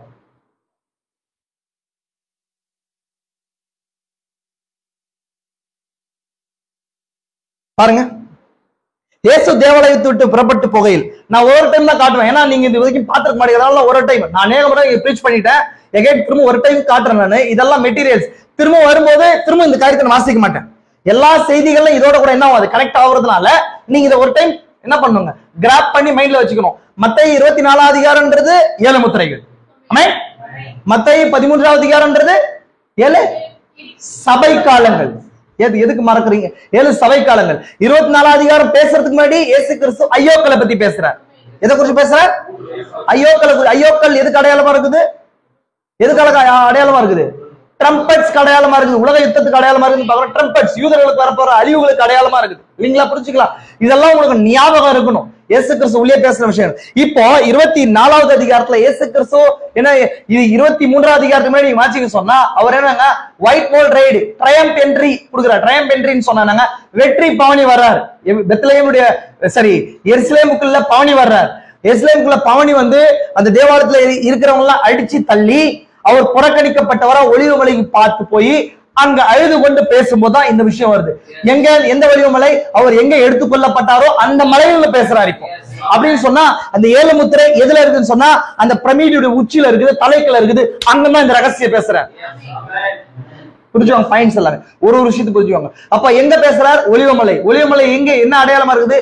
எங்க என்ன இருந்துச்சோ, எங்க என்ன இருந்துச்சோ, எங்க என்ன இருந்துச்சோ, எங்க பரிசுத்தாவி இருந்துச்சோ அதுக்கு மேல என்ன இருந்துச்சு? அங்க என்ன, அங்க மேல என்ன இருந்துச்சு? பரிசுத்தாவி இருந்துச்சு. அங்கிருந்து அவர் எடுத்துக்கொள்ளப்பட்டார். ஆமென். அப்ப அந்த இடத்துல மிஸ்ட்ரி பேசுறார். இந்த விஷயங்களை புரிஞ்சுக்கோங்க. அப்ப அது கீழே பாருங்க, இயேசு கிறிஸ்து சொல்றாரு, யூதருடைய அழிவை குறித்து பேசுறார். 2வது வசனம், இயேசுவோட நோக்கி இவைகள் எல்லாம் பார்க்கிறீர்களே, இவைகளிடத்தில் ஒரு கல்லின் மேல் ஒரு கல் இராதபடிக்கு இடிக்கப்பட்டு போவோம் என்று மெய்யாகவே உங்களுக்கு சொல்லுகிறேன் என்றார். அப்போ இது சொல்ல பின்னாடி பின்பு அவர் ஒலிவமலை மேல் உட்கார்ந்திருக்கையில் சீஷர்கள் இடத்தில் தனித்து வந்து இவர்கள் எப்போது சம்பவிக்கும்? மேல சொன்ன விஷயத்துக்கு யூதருடைய முடிவு, அதாவது தேவாலயம் இடிக்கப்படுவது எதை குறிச்சி அது உங்களுக்கு காண்பிக்குதுன்னா, கிபி 70ல யூதர்கள் சிதறடிக்கப்பட்டு போறாங்க. பாலாக்கும் அருவருப்பு எங்க எங்க ஸ்தாபிக்கப்பட போகுது? தேவாலயத்துல ஸ்தாபிக்கப்பட போகுது. இததான் இயேசு கிறிஸ்து இங்க சொல்றாரு. நான் ஹிஸ்டாரிக்கல் ஈவென்ட்ஸும் சேர்த்து சொல்றேன் உங்களுக்கு. கிபி 70ல டைட்டஸ் உடைய இன்வேஷன் படையெடுப்பு. டைட்டஸ் உடைய படை என்ன பண்ணுது? எருசலேம் சூழ்ந்து கொண்டு எருசலேம் அழிக்கப்பட்ட போது ஒரு யூதனும் இல்லாம ஏறக்குறைய அன்னைக்கு ஹிஸ்டாரிக்கலி சொல்றாங்க 10 லட்சம் யூதர்கள் கொல்லப்பட்டதா சொல்லுது ஹிஸ்டரி. அவங்க புரியுதுங்களா உங்களுக்கு ஹிஸ்டரியில? அதாவது அப்படி இருக்கும்போது இததான் அங்க சொல்றாரு, எப்பொழுது அழிக்கப்படும். 2வது பாருங்க, உலகத்தின் முடிவுக்கு அடையாளம் என்ன, நம்முடைய வருகைக்கான அடையாளம் என்ன? 3 கேள்விகள். 3 கேள்விகளுக்கு தான் இயேசு கிறிஸ்து பதில் பேசிட்டே வரார். புரிஞ்சுக்கலாம். இப்படி பேசிட்டே வந்த பின்னாடி நான் ஆல்ரெடி உங்களுக்கு சொல்லியிருக்கிறேன், 14வது அதிகாரத்திலிருந்து 28வது வசனம் வரைக்கும் அந்த பாரந்தட்டிக்கல் வசனம் சொல்லியிருக்கிறேன். ஆல்ரெடி பாரந்தட்டிக்கல் வசனம் என்னங்க ஆல்ரெடி உங்களுக்கு சொல்லியிருக்கிறேன். நீங்க பாரு, பாலாக்கு மறுவெறுப்பு என்ற செய்தியில் நீங்க பார்த்திருக்கலாம். ஒரு விஷயத்தை நல்ல வார்த்தையை கவனிச்சுக்கோங்க, இதெல்லாம் ரொம்ப இம்பார்ட்டன்ட். இங்கிலீஷ் வார்த்தை இருந்தாலும் ரொம்ப இம்பார்ட்டன்ட். பாரதன் பைபிள்ல பிராக்கெட் வெர்சஸ் ஒரு சில வசனங்கள் இருக்கு. புரியுதா உங்களுக்கு? Bracket versus Bible bracket versus தெரியுமா உங்களுக்கு? 1 யோவான் 5:7 பிராக்கெட் வெர்சஸ். இந்த மாதிரி மூல பாஷையிலயா இருக்கட்டும், இது பாரந்தட்டிக்கல் வெர்ஸா கொடுக்கப்பட்டிருக்கு. பாரந்தட்டிக்கல் வெர்ஸ்னா இயேசு வந்தார் அப்படின்றது வச்சுக்கோங்களேன். இது வசனம், இதுக்கு மீனிங் இருக்குதா இல்லையா? இருக்குது. ஆனா பிராக்கெட்ல போட்டு இயேசு சீஷருடன் எங்க வந்தார்? ஒலிவமலைக்கு வந்தார், சாயங்காலத்துல வந்தார் அப்படின்றது. அப்போ சீஷர்கள் அப்படின்றது பிராக்கெட்ல இருக்குது, ஒலிவமலைன்றது பிராக்கெட்ல இருக்குது, அதே போல சாயங்காலம் அப்படின்றது பிராக்கெட்ல இருக்குது. எக்ஸாம்பிள் சொல்றேன் உங்களுக்கு. அப்போ ஒரு பிராக்கெட் அப்படின்ற பிராக்கெட்ல இருக்கிற வசனங்கள் எப்பொழுதுமே எதை குறிச்சு சொல்லுதுன்னு சொன்னா, எதை குறிச்சு சொல்லுது? ஒரு இம்பார்ட்டான எக்ஸ்பிளனேஷன் கொஞ்சம் டீப்பா அதை குறிச்சு சொல்லுது. அது இல்லாம கூட அது என்ன பண்ண முடியும்? நம்மளால அர்த்தப்படுத்திக் கொள்ள முடியும். ஆனா பிராக்கெட்டுக்குள்ள போகும்போது அது என்ன பண்ணுதுன்னா இன்னும் தேவையான எக்ஸ்பிளனேஷனை கொடுக்குது.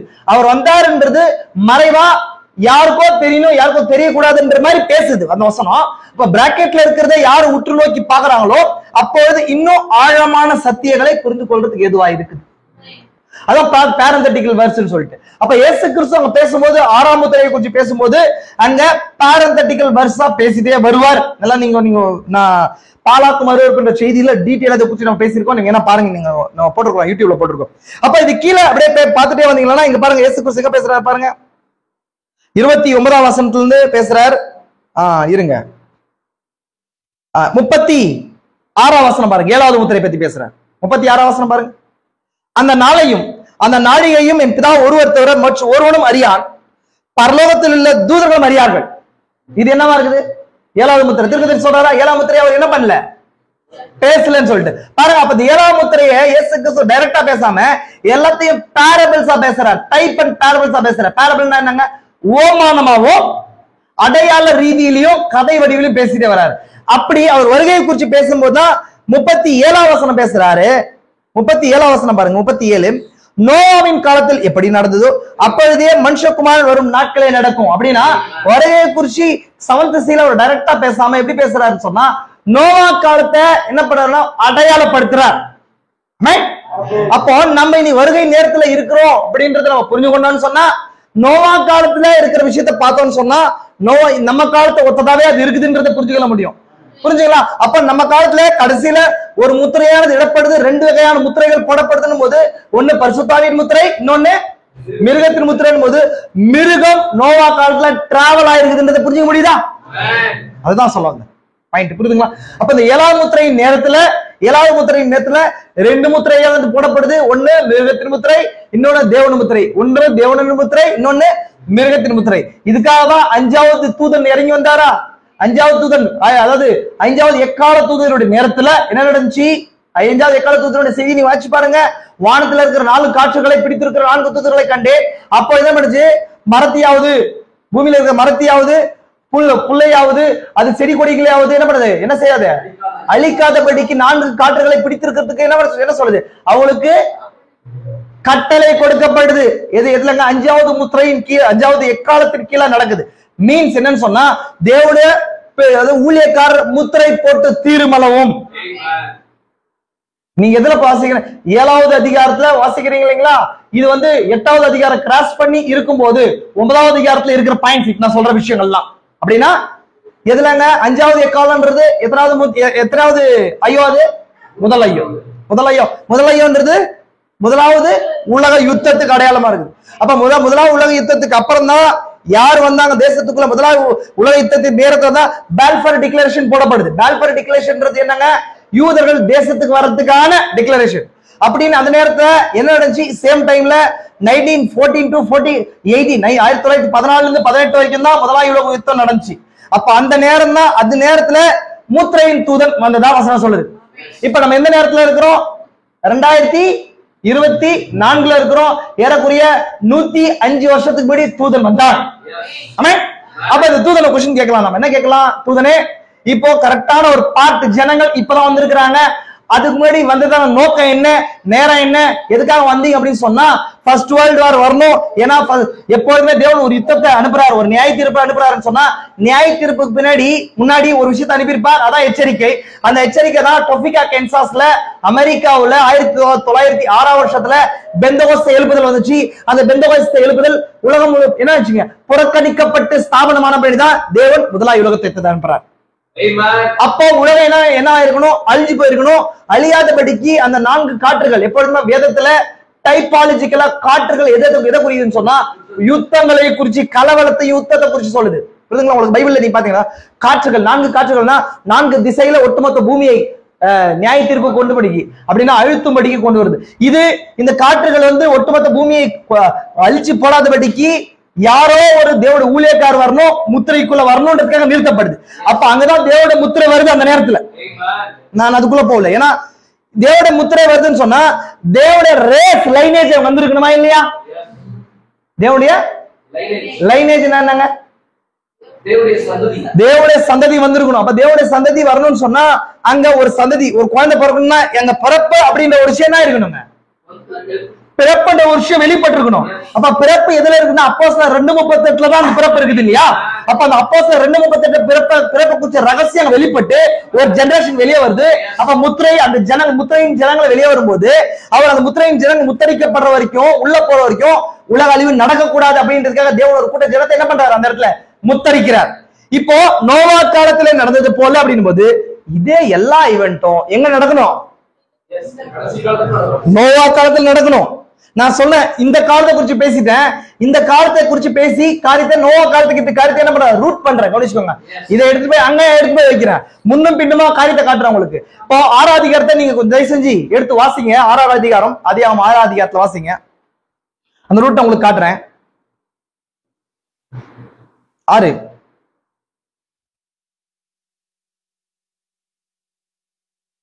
வாசிங்க. மனுஷர் பூமியின் மேல் பிறந்த தோக்கி அவர்களுக்கு குமாரத்திகள் பிறந்த போது தேவகுமாரன் மனுஷகுமாரத்திலே அதிக சௌந்தர்யம் உள்ளவர்கள். இந்த ஒரு விஷயத்தை காட்டுறேன் உங்களுக்கு. இப்ப நோவா காலம் வரைக்கும் வசனம் எதை போக்கஸ் பண்ணலன்னு சொன்னா ஜனங்களுடைய பாப்புலேஷனை குறிச்சு வசனம் போக்கஸ் பண்ணல. கவனிங்க நல்லா. ஜனங்களுடைய பாப்புலேஷன் என்ன அர்த்தம்? மக்கள் தொகை பெருக்கத்தை குறிச்சு வசனம் போக்கஸ் பண்ணல. நோவா காலம் வரும்போது மீன்ஸ் ஏனோக்கு வரும்போது, சமத்த ஜெனரேஷன் வரும்போது தான் ஜனங்களுடைய பாப்புலேஷன் ஜாஸ்தி ஆகுறது குறிச்சு வசனம் சொல்லுது. 1900 வருஷத்துல இந்தியாவோட மக்கள் தொகை எவ்வளவு தெரியுமா உங்களுக்கு? எவ்வளவு தெரியுமா உங்களுக்கு? 30 கோடி. எவ்வளவு? வெறும் 30 கோடி. இன்னைக்கு இந்தியாவோட மக்கள் தொகை எவ்வளவுங்க? நீங்க வேணா போட்டு பாருங்க. 135 கோடி கிராஸ் ஆகி போயிட்டு இருக்குது. இப்போ நல்லா கவனிங்க, உலகம் உண்டான காலத்துல இருந்து இந்த நிலப்பரப்புல இருந்தாங்க வெறும் 30 கோடி. 100 வருஷத்துல எவ்வளவுங்க? அது 4 மடங்கா இன்க்ரீஸ் ஆயிருக்குது. அப்படின்னு சொன்னா இப்போ ஆயிரக்கணக்கான வருஷம், 6000-7000 வருஷமா கிராஜுவலா முன்னேறி வந்து 30,000 ஒரு 1000 வருஷத்துக்கு கணக்கு வச்சீங்கன்னு சொன்னா ஒரு 1000 வருஷத்துக்கும் இந்தியாவோட மக்கள் தொகை 10 கோடின்னு வச்சுக்கோங்களேன். அப்போ 30 கோடின்றது என்ன? எப்படி 5-6 கோடி, ஒரு 1000 வருஷத்துக்கு 5000 கோடினா 6000 வருஷத்துக்கு வரும்போது என்னவோ அது 30 கோடி ரீச் பண்ணிருக்கு. ஒரு 1000 வருஷத்துக்கு 5 கோடி, 2000 வருஷத்துக்கு 5 கோடி, அப்படின்னா 6×5 30. அது ஒரு 1000 வருஷத்துக்கும் 5 கோடி தான் இந்தியாவோட பாப்புலேஷன். நான் ஒரு ரஃப் கால்குலேஷன் சொல்றேன். இப்ப இந்த 100 வருஷத்துக்கு அது 3 மடங்கா பெருகிருக்குதுன்னு சொன்னா இது வந்து அப்நார்மல் திங்ன்றத புரிஞ்சுக்க முடியுதா? நார்மல் விஷயம் கிடையாது இது. அப்போ இது என்ன எதை செய்யுதுன்னு சொன்னா ஏதோ ஒரு காரியத்தை சுட்டி காட்டுது. இப்ப நான் என்ன பண்றேன்? தீர்க்கதரிசி சொன்ன அந்த ஃபார்முலாவை எடுத்துக்கின்னு ஆதியாகமத்துக்கு போறேன். எல்லாவற்றுடைய தொடக்கம் எங்க இருக்கணும்? ஆதியாகமத்துல இருக்கணும். அப்ப ஆதியாகமம் 6ஆம் அதிகாரம் தான் எனக்கு என்ன வசனம் சொல்லுதுன்னா 6வது அதிகாரத்துலதான் மீன்ஸ் நோவா காலத்துல வரும்போதுதான் மீன்ஸ் ஏனோக்கு வர்ற காலத்துல ஜனப்பெருக்கத்தை குறிச்சு வசனம் சொல்லுது. ஆமென். புரிஞ்சுங்களா? ரொம்ப மைனூட்டா சொல்றேன். நிறைய விஷயங்கள் இருக்குது. பட் நான் வெறும் ட்ரையல் ஆஃப் த சர்பென்ட் மட்டும் தான் எடுத்து வைக்கிறேன் உங்களுக்கு, நீங்க கண்டுகொள்ள முடியும்ன்றதுக்காக. ஆமென். அப்ப நல்லா கவனிங்க. அப்ப என்ன நடக்குதுன்னு சொன்னா ஜனப்பெருக்கம் நடக்குது. ஜனப்பெருக்கம் ஏன் நடக்குது? ஜனப்பெருக்கம் காரணம் என்ன? ஜனப்பெருக்கம் எதனால நடக்குதுன்னு சொன்னா டெத் ரேட் என்ன ஆகும்? ஒண்ணு டெத் ரேட் கம்மியாகணும். ரெண்டாவது லிவிங் லைஃப் என்ன பண்ணுங்க? Living life time circle life span என்ன? ஒரு மனுஷன் லைஃப் ஸ்பேன்னா வாழ்க்கையுடைய வட்டம் என்ன பெருகணும். 20 வயசுல இருக்கிறவன் வந்து 80 வயசுல ஒரு மனுஷன் மரிச்சான்னு சொன்னா அவன் 2 ஜெனரேஷன் என்ன பண்ணிடுறான்? அப்ப அவன் பாத்துறான்.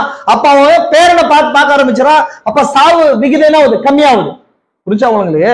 அப்ப அது மாதிரி அவனுக்கு ஃபுட்டோ மத்த அம்யூனிட்டிஸோ மத்த எல்லா விஷயங்களும் கரெக்டா கிடைக்கிறதுனால அவன் வாழ்வாதாரம் வாழ்க்கையுடைய தரம் ஜாஸ்தி ஆகுது. ஆமென். இப்ப நோவா காலத்துல அவங்க வாழ்வாதாரத்துடைய வாழ்க்கையுடைய தன்மை எப்படின்னா அவன் வாழ்க்கையுடைய அளவு கம்மி கிடையாது. ஒருத்தரும் 800 வருஷம் 700 வருஷம் வாழ்ந்தாங்க. ஏன்னா வாழ்க்கையோட சாவுடைய அந்த டெத்துடைய லைஃப் ஸ்பேன் வாழ்க்கையுடைய டைம் சர்க்கிள் வந்து ரொம்ப நீண்டதா இருந்துச்சு. ஆமென். அப்பா கூட வந்துச்சு. இந்த காலத்துல இருக்கிறது என்னமோ 70-60 இயர்ஸ் தான். ஆனாலுமே ஜனப்பெருக்கம் ஜாஸ்தியா இருக்குது. காரணம் என்ன? என்னங்க என்ன காரணம் அப்படின்னா அந்த காரணத்தை குறிச்சு நான் பாக்குறேன். அப்படின்னா என்ன சொன்னா என்ன விஷயத்த பாத்தீங்கன்னு சொன்னா ஒண்ணு ஹைபிரிட் ஜாஸ்தியா இருந்துச்சு. இன்னொன்னு ஃபுட்டு மத்த விஷயங்கள்லாம் மனுஷனுக்கு தேவையான விஷயங்களை ரீப்ரொடக்ஷன் மத்த விஷயங்கள் அதுக்கான அம்யூனிட்டி ஜாஸ்தியா இருந்துச்சு. ஃபார் எக்ஸாம்பிள் சொல்றேன் உங்களுக்கு நல்லா கவனிங்க. இந்த விஷயம் வந்து ஒரு 90s கிட்ஸ்க்கு இந்த விஷயம் உங்களுக்கு தெரியும். 90s கிட்ஸ் கூட கேள்விப்பட்டிருப்போம். பட் 80s கிட்ஸ்க்கு இந்த விஷயம் தெரியும். அந்த காலத்துல நோய் வந்துச்சுன்னா பாம்பு கடிச்சிச்சுன்னு சொன்னா இன்னைக்கு ஹாஸ்பிட்டல்ஸ் இருக்கு. அந்த காலத்துல ஹாஸ்பிட்டல் கிடையாது. மந்திரம் போடுவாங்க. எத்தனை பேருக்கு இந்த விஷயம் தெரியும்? நான் சொல்றேன். மந்திரம் போடுவாங்க. மந்திரம் போட்டா சரியாயிடுன்னு சொல்லி மந்திரம் போட்டு செத்துருவாங்க. புரியுதா உங்களுக்கு? ரூட் அவங்களுக்கு தெரியல. அப்போ ரூட் மீன்ஸ் என்ன? இந்த மாதிரி ஹாஸ்பிட்டல்ஸோ மத்த விஷயங்களும் தெரியாது. யாராவது ஒரு நோய் இருந்துச்சுன்னா வைத்தியம் வந்து பார்ப்பாங்க. பார்த்துட்டு இல்லைன்னு சொன்னா செத்துருவாங்க. ஊர்ல ஏதாவது நோய் ஏதாவது காலரா 1916 16 20 காலரா வந்துச்சு. இந்தியாவுல 60 70 நோய் வந்துச்சு. அப்படி நோய் வரும்போது ஊரே செத்துருவாங்க. புரியுதுங்க உங்களுக்கு? மருந்தெல்லாம் கிடையாது. இப்பேற்பட்ட ஹாஸ்பிட்டல்ஸ் விஷயங்கள்லாம் கிடையாது. இப்ப சின்ன விஷயத்துக்கும் மருந்து ஈஸியா மனுஷன் என்ன பண்ற கண்டுபிடிக்கிறான். இப்ப மனுஷன் ஞானம் என்ன ஆயிப்போச்சு? இப்போ அந்த மனுஷ ஞானத்தினால பெருக்கத்தினால ஹாஸ்பிட்டல் ஜாஸ்தி ஆயிடுச்சு. ஹாஸ்பிட்டல் ஜாஸ்தி ஆனதுனால மனுஷன் வாழ்வாதாரம் வாழ்க்கையுடைய லைஃப் ஸ்பேன் என்ன ஆகுது? அவன் இன்க்ரீஸ் பண்றதுக்கு என்ன பண்றான்? டிஏஜிங் பண்றான். டிஏஜிங்னா என்னங்க? அவன் என்னங்க ஏஜ் வந்து இன்னும் வாழ்றதுக்கு எதுவான எல்லா விஷயங்களும் பண்றான். ஏதோ ஃபாரின்ல ஒரு நபர் என்ன பண்றாருன்னா அவருடைய இப்ப ஏஜ் அவருக்கு 60-70 வயசு. ஆனா அவர் பிளட்ட மாத்துறது மூலமா இன்னும் ஒரு 30 வயசு 25 வயசு வாலிபனமா இருக்க ட்ரை பண்ணிருக்காரு. இப்ப மனுஷன் தனக்கே தெரியாம நித்தியமா வாழன்னு சொல்லி சுயமா ட்ரை பண்ற நிலைதான் அது. புரிஞ்சுங்களா உங்களுக்கு? அப்ப நல்லா கவனிங்க சகோதர சகோதரி, நோவா காலத்தை போல ஜனப்பெருக்கம் ஒரு குறிப்பிட்ட நிலையை கொண்டு வந்துச்சு. இனி உலகம் என்ன பண்ணுச்சு? அறிஞ்சிச்சு. இது மூலமா ஒரு விஷயம் என்ன நடக்குதுன்னு சொன்னா, ஒரு சின்ன தலைவலி காரியம். இதே அந்த காலத்துல ஏதாவது ஒரு விஷயம் சொன்னா, ப்ராப்ளம் சொன்னா என்ன பண்ணுவாங்கன்னா, பூஜாரி கிட்ட போவாங்க. ஏதாவது ஆச்சுன்னா என்ன பண்ணுவாங்க? பூஜாரிட்ட, ஒரே ஒரு பூஜாரி இருப்பார், இல்ல ஒரே வைத்தியர் இருப்பார், அவர்கிட்ட போவாங்க. போயிட்டு அங்கதான் என்ன பண்ணுவாங்க? அறிக்கை பண்ணிவாங்க. கோயில்கள் அறிக்கை பண்ணுவாங்க. இந்துஸ் தான் கோயில்கள் அறிக்கை பண்ணுவாங்க. ரோமன் கேத்தலிக்ஸ் சொன்னா சர்ச்சில் போய் அறிக்கை பண்ணிக்குவாங்க. இதெல்லாம் நடக்கும். நான் பார்த்திருக்கிறதா, ரியலா பார்த்திருக்கிற விஷயம். ஆனா இன்னைக்கு எப்பேற்பட்ட விசுவாசத்துல இருக்கிறவனோ ஃபர்ஸ்ட் எடுத்தோடே எங்க போறது இல்ல, சர்ச்சுக்கோ தேவாலயத்துக்கோ போறது கிடையாது, ஹாஸ்பிட்டல்ஸ் போறான். என்னன்னு சொன்னா, பிசாசு கவனமா அவனுடைய ஞானத்தால அவங்களுடைய எல்லா தேவைக்குமான வழி தேவன் இல்ல, ஒரு நம்பி தனக்கு மேற்பட்ட ஒரு சூப்பர் பவர் இல்லைன்றத வச்சு அவனுடைய ஞானத்தினால் விளைந்த விஞ்ஞானத்தினால் விளைந்த மருத்துவத்தை நாடும்படி வச்சுட்டான். அப்போ விஞ்ஞானம் விசுவாசத்தை கம்மி பண்ண ஆரம்பிச்சிருச்சு. புரிஞ்சுக்கலாம் உங்களுக்கு? அப்ப சின்ன விஷயத்துக்கு கூட நம்ம டேப்லெட் போட்டு ப்ரேயர் பண்றோம், டைரக்டா ப்ரேயர் பண்றது இல்ல. புரியுதா உங்களுக்கு? அப்ப சூப்பர் நேச்சுரல் பவர் வெளிப்படுறதுக்கு ஏதுவான சந்தர்ப்ப சூழ்நிலையை நம்மளே என்ன பண்ண மாட்டோம்? தரமாட்டோம். அந்த கேப்ப தரல. இது எந்த காலம்னா நோவா காலத்தை ஒத்த காலம் தான் அது. ஒரு வருஷம் தான் நான் பேசினா ஒன் ஹவர் பேசணும் இதுக்குள்ள இருக்கிற விஷயங்கள். அப்ப நான் ஜனப்பெருக்கத்தை பத்தி மட்டும் நான் சொல்லியிருக்கிறேன். அடுத்த வசந்த வாசிங்க. இப்போ தேவகுமார் மனுஷகுமார்களை அதிக சௌந்தரியம் உள்ளவர்கள் என்று கண்டு அவர்களுக்குள்ளே தங்களுக்கு பெண்களை தெரிந்து கொண்டார். இதுதாங்க. இது விஷயம் எதை காட்டுதுன்னு சொன்னா, இது என்ன காட்டுது? ஒரு சின்ன காரியத்தை நான் சொல்றேன் உங்களுக்கு, கவனிங்க. தேவன் அதாவது ஜாதிகள் அதன்படியே அதோட கனி மரங்களையும் கனி விருட்சங்களையும் விளப்பிக்கப்படாதுன்னு சொல்லி லா ஆஃப் கிரியேஷன், அதாவது மறு உற்பத்தி பிரமாணத்தை தேவன் ஆதியாமத்துல வச்சிருந்தார்.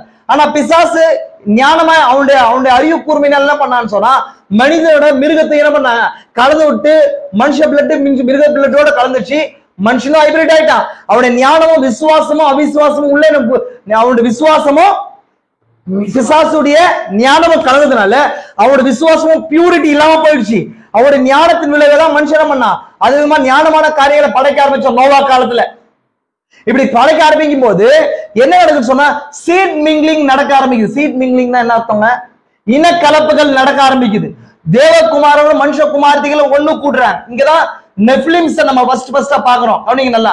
அப்போ நமக்கு தெரியும், ஆல்ரெடி ரூட் நம்ம போட்டோம். சர்ப்பத்தின் வித்து வந்துச்சு. சர்ப்பத்துக்கு ஒரு வித்து இருக்குது அப்படின்னு சொல்லி தெரியும். எந்த ஒரு மனுஷனும் வேதத்தை வாசிக்கிற ஒரு மனுஷனும் வேதத்தை தெளிவா வாச்சாவா தெரியும், சர்ப்பம் அப்படின்றதுக்கு ஒரு வித்து இருக்குதுன்னு சொல்லி பைபிள் சொல்லுது. அப்படி இருக்கும்போது ஸ்திரீக்கு ஒரு வித்து, மாம்ச ரீதியான வித்து இருக்குமானால் சர்ப்பத்துக்கு ஒரு வித்து இருக்குதுன்றதை புரிஞ்சுக்க முடியும். ரெண்டாவது, இதே ரூட்ல நான் உங்களுக்கு அந்த பிரயாணிகளை டைப் பண்ற கவனிங்க நல்லா. இப்போ தேவகுமாரன் மனுஷகுமார்த்திகள் ரெண்டு கூட்டமும் அங்க வந்து நிக்குது நோவா காலத்துல. அதுக்கு முன்னாடியே தேவகுமாரன் மனுஷகுமார்த்திகள் இருந்தாங்க. நம்ம என்ன சொல்றோம்? தேவகுமார் அப்படின்னா யாரு? சேத்துடைய வம்சாவளின்றோம். மனுஷகுமார்த்திகள்லாம் யாரு? காயின் வழியில வந்த வம்சாவளின்னு சொல்றோம் இல்லைங்களா? இப்ப இந்த ரெண்டு இதுவும் நான் சொன்னா, நோவா காலத்துக்கு வரும்போது அதிகப்படியான இனக்கலப்புகள் நடக்க ஆரம்பிக்குது. புரிச்சுங்களா? இனக்கலப்பு, ஹைபிரிட் ரிலிஜியன் ஜாஸ்தி ஆகுது. அதனால தீர்க்கதரிசி நம்ம மெசேஜ் கொடுத்திருக்கிறார், ஹைபிரிட் ரிலிஜியன், கலப்பு மார்க்கம்ன்ற செய்தியை கொடுக்கிறார். எப்பொழுதுமே கலப்பு எதை கொண்டு வரும்னா, தேவனுடைய நியாய தீர்ப்பையும் மரணத்தையும் கொண்டு வரும். புரிஞ்சுக்கலாம் உங்களுக்கு? எப்பொழுதுமே தேவனுக்கு பிடிக்காத ஒரு காரியம் சொன்னா ஹைபிரிட், கலப்பு தான். மிக்சர். தேவன் என்ன பண்றாங்க? விசுவாசத்தை அவிசுவாசத்தை மிக்ஸ் பண்றது, தேவனுடைய வார்த்தையோடு ஒன்னை கூட்டுறது குறைக்கிறது, இதுதான் ஹைபிரிட்ன்றது இல்லைங்களா? அப்ப இதை எங்க காணப்படுச்சா? நோவா காலத்துல இது நடந்துச்சு. இப்ப நடக்கும்போது இப்ப இந்த வசனத்து கீழ வசனத்தை படிக்க ஒரு விஷயத்தை காட்டுறோம் உங்களுக்கு, வாசிங்க. அப்பொழுது கர்த்தர், என் ஆவி என்றென்றைக்கும் மனுஷனோட போராடுவதில்லை, அவன் மாம்சம் தானே, அவன் இருக்க போகிற நாட்கள் 120 வருஷம் இருக்கிறார். அந்நாட்களில் ராட்சதர் பூமியில் இருக்கார். இப்போ நோவா காலம் வரும்போது இங்கதான் வந்து ராட்சத ஜெனரேஷன் வெளியே வராங்க. நோவா காலத்துல ராட்சதர்கள் வெளியே வராங்க. அது வரைக்கும் பைபிள் ராட்சதர்கள் இப்ரூல நான் பார்த்து சொல்லணும்னு சொன்னா நெஃப்லிம்ஸ் சொல்லப்படுது. அப்ப நெஃப்லிம்ஸ் அப்படின்றது வந்து தனிப்பட்டதான தேவனுடைய தனிப்பட்ட மூல சிருஷ்டிப்பு இல்ல. கவனிச்சுக்கணும், தேவனுடைய மூல சிருஷ்டிப்பு கிடையாது அது. நெஃப்லிம்ஸ் சொன்னா அவங்கள மனுஷர்களா சொல்லுது. ஜெயின்ஸ் சொல்லப்படுது. ஜெயின்ஸ் சொன்னா என்ன அர்த்தம்? ராட்சதர்கள் இல்லைங்களா? இந்த வார்த்தைக்கான நல்ல தெளிவான விளக்கத்தை உங்களுக்கு சொல்ல சொன்னா, நீங்க இந்த சர்க்கஸ்கோ மற்ற இடத்துக்கு போனீங்கன்னு சொன்னா பசங்க சொல்லுவாங்க ஜாயிண்ட் வீல்னு சொல்லுவாங்க. ஜாயிண்ட் வீல்னா என்ன அர்த்தம்? என்னங்க? ஜாயிண்ட் வீல்ல போயிருக்கிறீங்களா? ஜாயிண்ட் வீல்ல சுத்தி இருக்கிறீங்களா? வீல்னா நார்மல் சைஸ், மனுஷனுக்கு புரிந்து கொள்ற மாதிரி நார்மல் சைஸ். ஜாயிண்ட் வீல்னா என்ன அர்த்தம்? ஜாயிண்ட்னா பெரிசுன்னு அர்த்தம், சிம்பிள் அர்த்தம். அது தனி ரகம் கிடையாது, அது வேற ஒரு சக்கரம் கிடையாது. சக்கரத்தை மனுஷ அளவுல ஒண்ணு வைக்கிறோம்.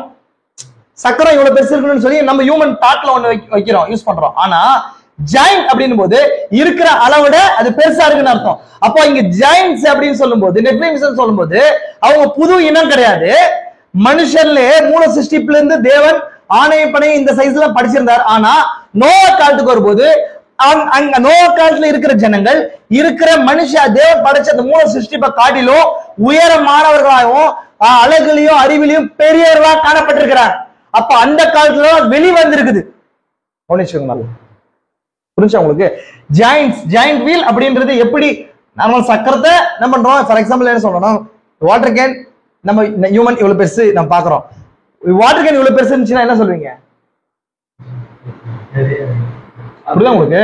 அப்ப நார்மலா மனுஷன் யூஸ் பண்ண மாட்டான். அப்ப யாருக்குப்பா இது இவ்வளவு பெருசு இருக்குன்னு சொல்லுவோம். யாரும் அந்த மனுஷன் யூஸ் பண்ற மனுஷன் யாரும் மீன்ஸ் என்னன்னா, ஒரு பொருளும் மனுஷன் உண்டாக்குறது எப்படி உண்டாக்குவான்? அவனோட உருவத்துக்கும் அவனோட அறிவுக்கும் அவனுக்கு தேவைக்கேற்ற மாதிரி தான் உருவாக்குவான் இல்லையா?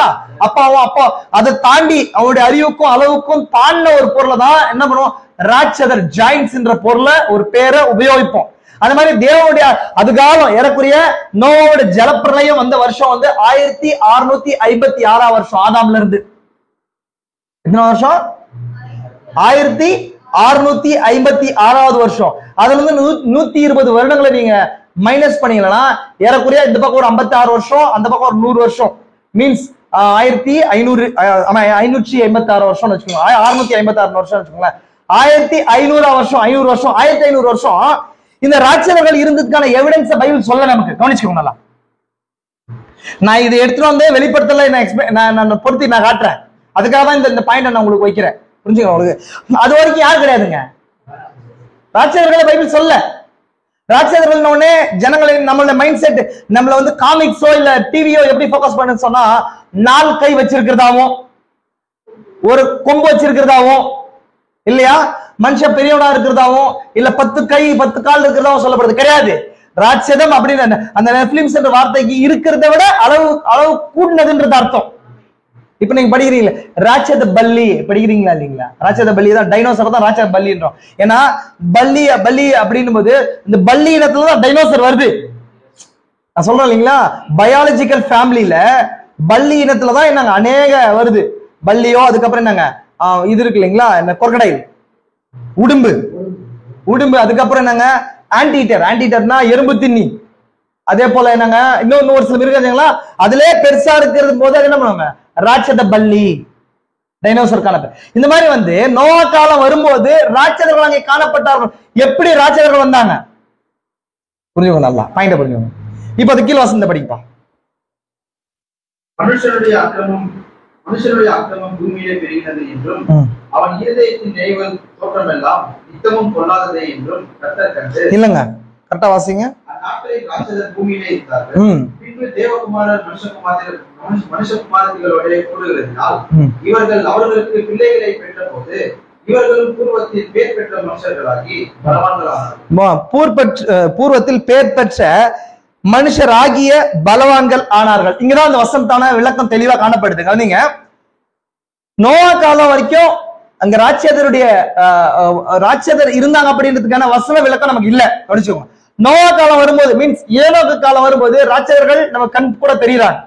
அப்படி தெரியும் போது நோவா காலம் வரும்போது என்ன நடக்குதுன்னு சொன்னா சீட் மிங்லிங் நடக்குது. அப்படின்னு சொன்னா அதாவது தேவனுடைய வித்து சேத்துடைய அம்சமோ காயினுடைய அம்சமோ ஒண்ணு சேருது. இப்ப பாருங்க நல்லா கொண்டீங்க என்ன சொல்லுது பாருங்க வசனம். அந்நாட்களில் ராட்சதர்கள் பூமியிலே இருந்தார்கள் சொல்லுது. கவனிச்சிங்களா? டீப்பா கவனிங்க. இப்ப ராட்சதர்களை வசனம் தனியா சொல்லுது.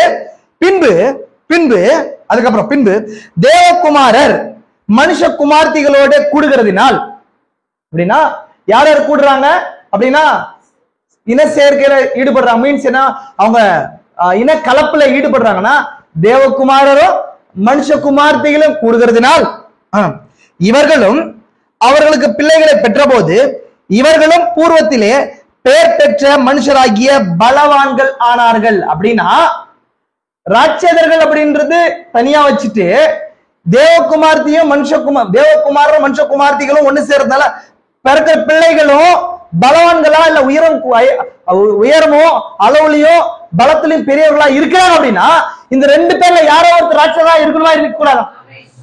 ரூட் புரியுதா உங்களுக்கு? அப்படியே என்ன அர்த்தம் சொன்னா இங்க பாக்குற தேவகுமாரர் ராட்சதா இருக்கிறதுக்கான சான்ஸ் இல்ல. ஏன்னா அவங்க டைரக்டா சேர்த்துடைய அம்சம், அவங்க ராட்சதர்கள் கிடையாது.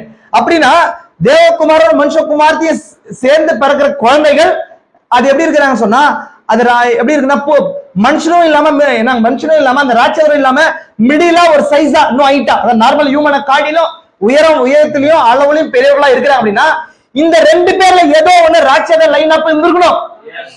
அதான் நான் சொல்ல வரேன். ராட்சதர்கள்ன்றது தனி ரேஸ் அப்படின்னு சொல்றவங்களுக்கு அண்டர்ஸ்டாண்டிங் இல்லாம புரிஞ்சுக்கிறவங்களுக்கான விளக்கத்தை நான் சொல்லிட்டு இருக்கிறேன். வசந்த தெளிவா படிச்சா உங்களுக்கு தெரியும்.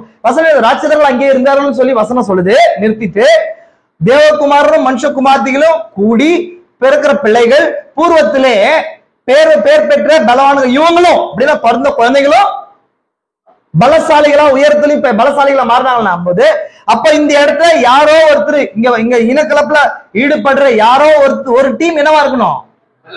அந்த ராட்சத சந்ததியா இருக்கணும் இல்லையா? அதுதான் சொல்ல வரேன். அப்போ இங்க யாரு அப்படின்னா நமக்கு நல்லா தெரியும் சேத்துரி வம்சம். தேவகுமாரர்கள் அப்படின்னா சேத்துரி வம்சம் அதுன்னு தெரியும். ஆமே அது ஜோசிபஸோ இல்ல இன்னும் ஒரு சில ஹிஸ்டாரியன்ஸோ இல்ல தியாலஜியன்ஸோ சொல்ற மாதிரி இந்த தேவகுமாரர்கள் அப்படின்றது விழுந்து போன தேவதூதர்கள் கிடையாது. நம்ம அதை நம்பல.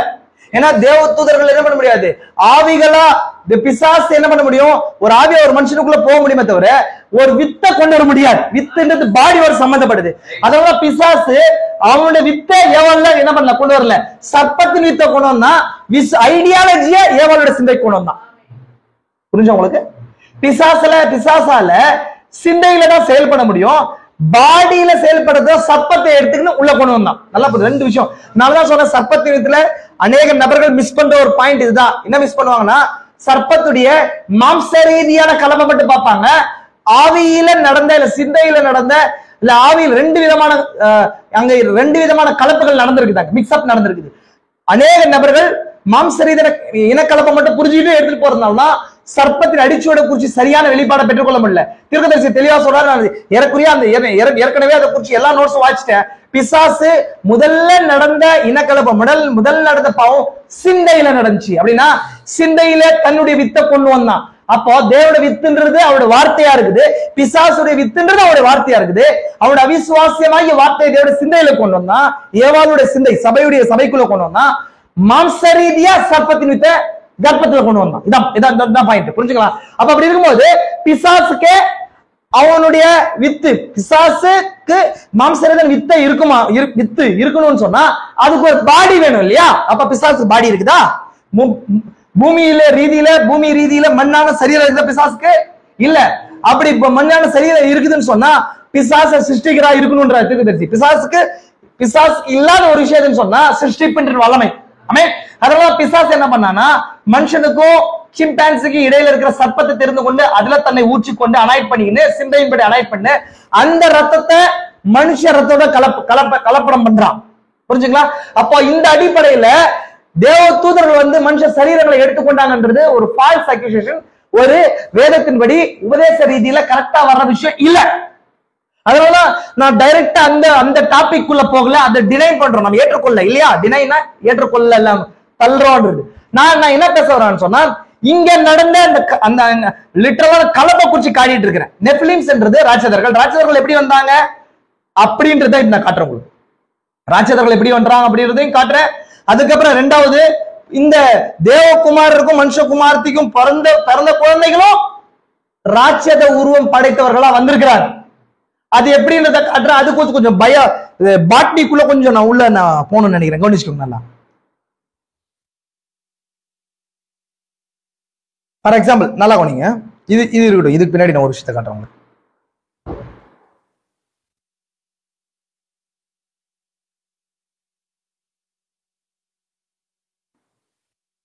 கேக்குறீங்களா?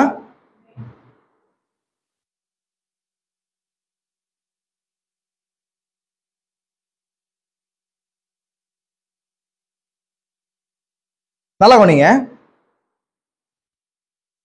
இதை வச்சு நான் எக்ஸ்பிளைன் பண்றேன்.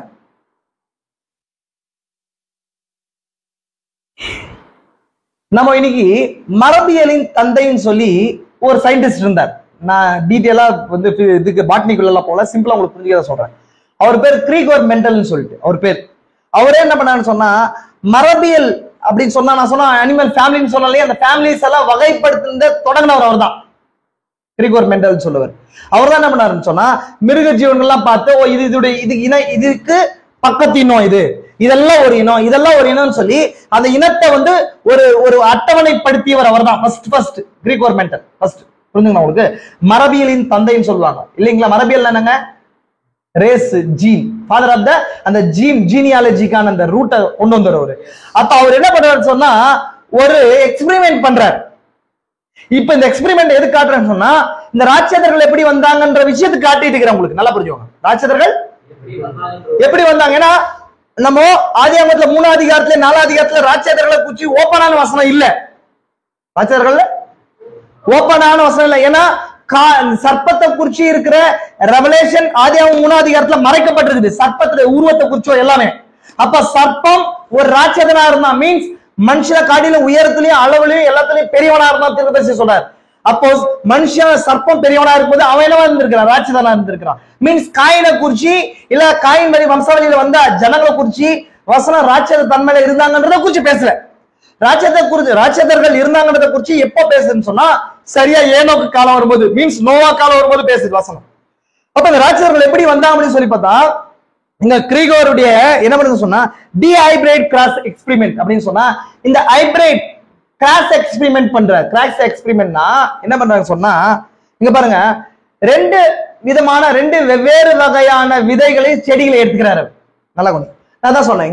இங்க ஃபர்ஸ்ட் ஜெனரேஷன் இது ஒரு பெருசு. இங்க நான் இங்க போடுறேன், நல்லா கொஞ்சம் வச்சுக்கோங்க. நான் இங்க காட்டுறேன், நல்லா அங்க மேப்பை பார்த்துக்கோங்க. நான் சொல்றேன், இது இங்க பாருங்க, இது டால் ஒரு உயரமான செடி.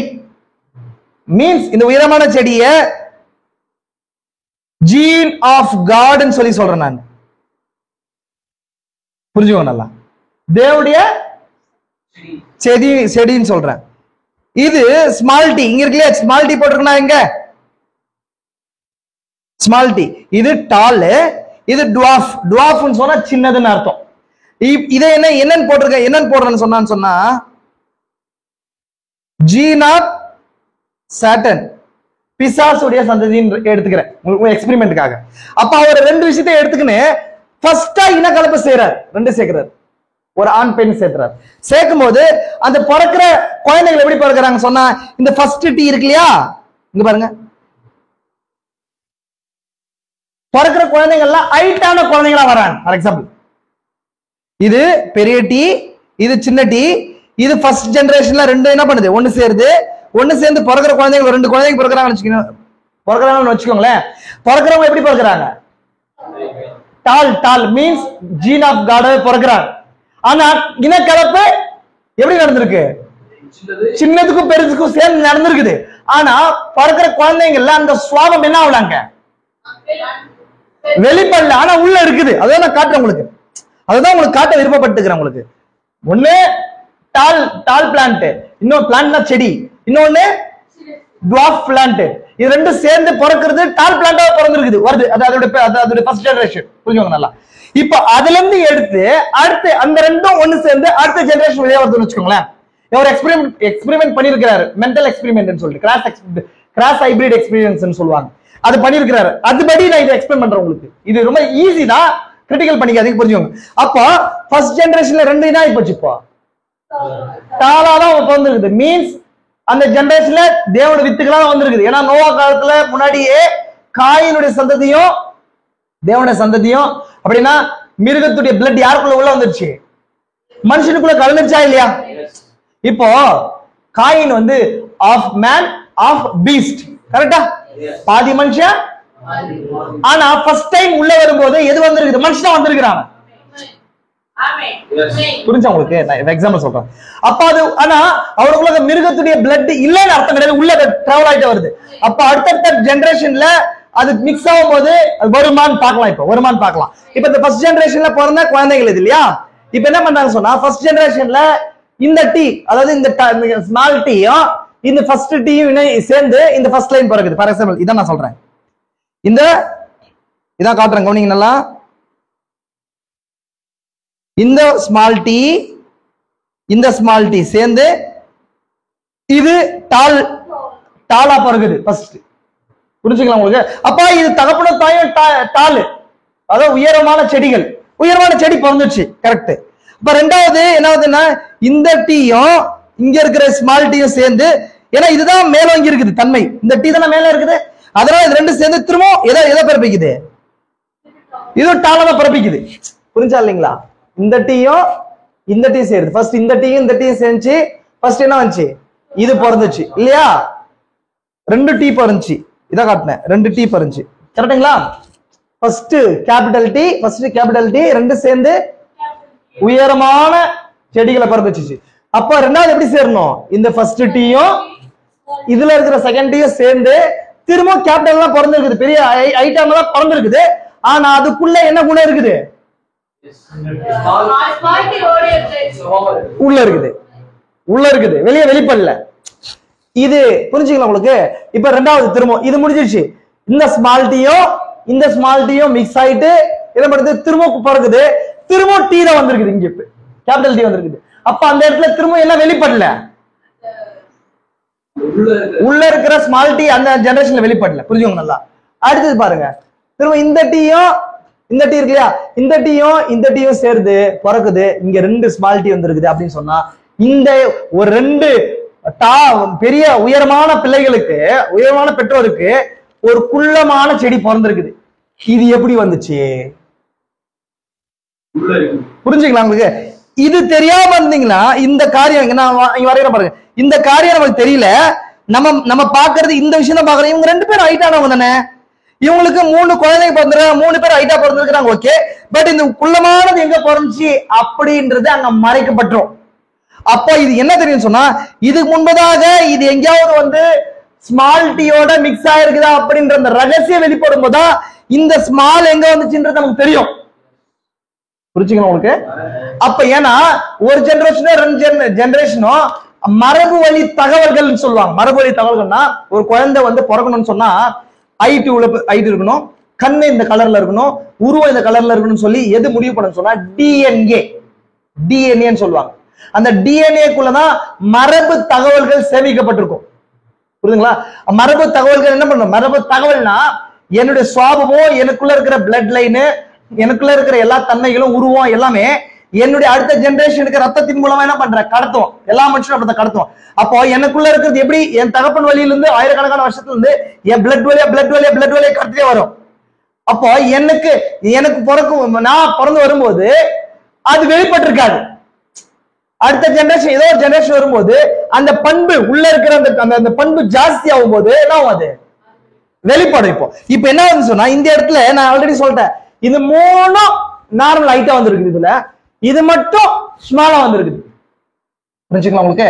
இப்ப என்ன ஆகுதுன்னு சொன்னா, இது ஒண்ணு எடுத்துருச்சு. இப்போ என்ன ஆகுது, இந்த ஜெனரேஷன் வந்துருச்சு இல்லைங்களா, இது ஸ்மால் டி, இது ஸ்மால் டி, இங்க கேபிட்டல் டி ஸ்மால் டி வரும்போது இது ரெண்டும் சேர்ந்து இப்போ பிள்ளைகளை எடுத்துட்டு வராங்கன்னு வச்சுக்கோங்களேன்.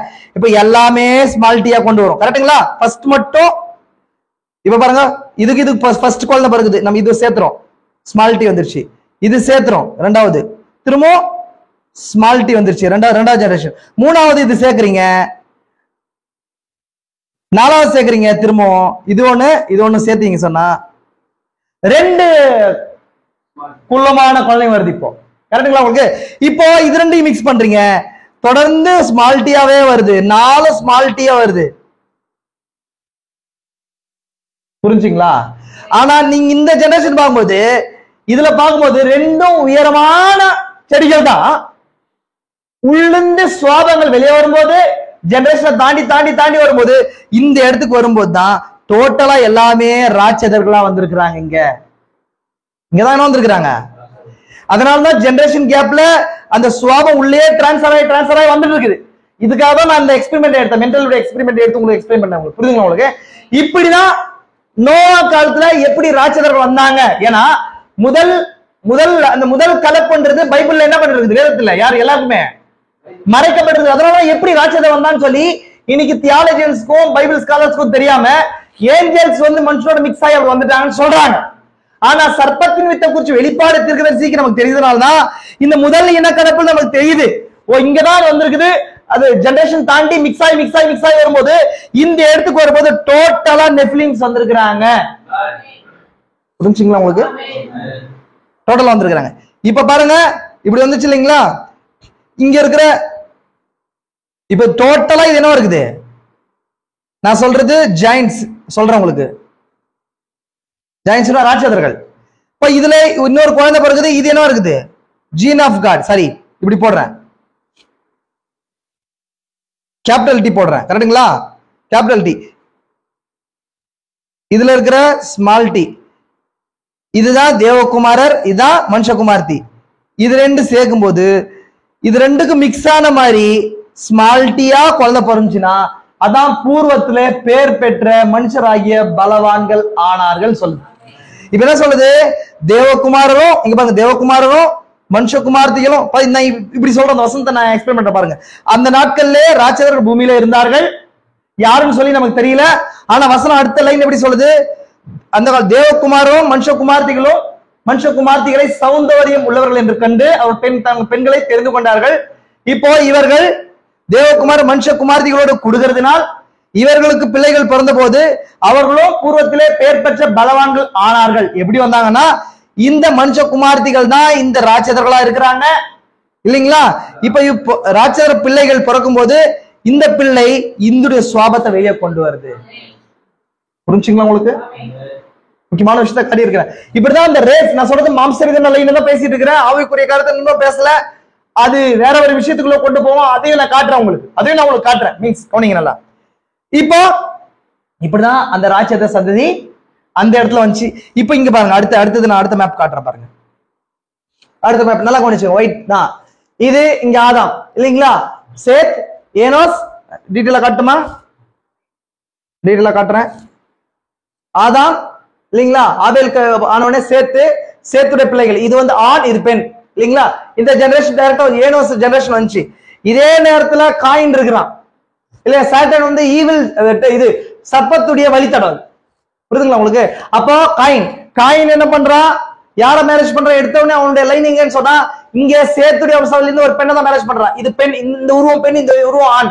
இப்போ இந்த குழந்தைகள் என்ன பண்ணுது? பிறந்து வரும்போது கொஞ்சம் கொஞ்சமா என்ன பண்ணுது? இந்த ரேஸ் உள்ள மிக்ஸ் ஆயிட்டே வருது. மஹலேல் யாரு இல்லைங்களா? மிக்ஸ் ஆயிட்டு வருதா? இந்த ஒயிட் லைன்லாம் என்ன இருக்குது? இது என்னங்க? காயின் மீன்ஸ் ராட்சத உருவம் கொண்டவங்க. கரெக்டுங்களா உங்களுக்கு? மிக்ஸ் ஆயிட்டு வருது. இப்ப யாரையாவது காலத்துல ஜாஸ்தி ஆகுது. நான் ஆல்ரெடி உங்களுக்கு போட்டு வச்ச ஃபார்முலான் படி அதான் இப்போ வந்து அதுக்கான போட்டோவை காட்டுறேன். இதை டைரக்ட் காட்டிட்டுனா உங்களுக்கு அது புரியாதுன்னு சொல்லி தான் நான் அந்த ஃபார்முலாவை போட்டு காட்டுறேன். புரிஞ்சுக்கலாம் உங்களுக்கு? அப்ப இது மிக்ஸ் ஆயிட்டே வருது. அப்ப என்ன ஆகுதுன்னு சொன்னா ராட்சத கும்பல் என்ன ஆகுது? ஜாஸ்தி ஆக ஆரம்பிக்குது இல்லைங்களா?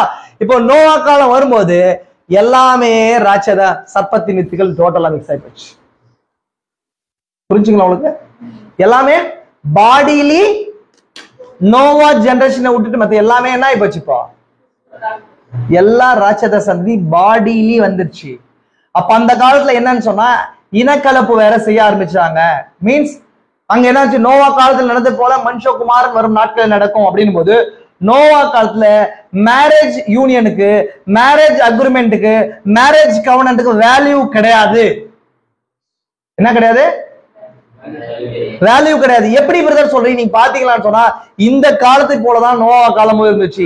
நோவா காலத்துல என்னங்க? லிவ் இன் ரிலேஷன்ஷிப் இருந்துச்சு. என்ன இருந்துச்சு?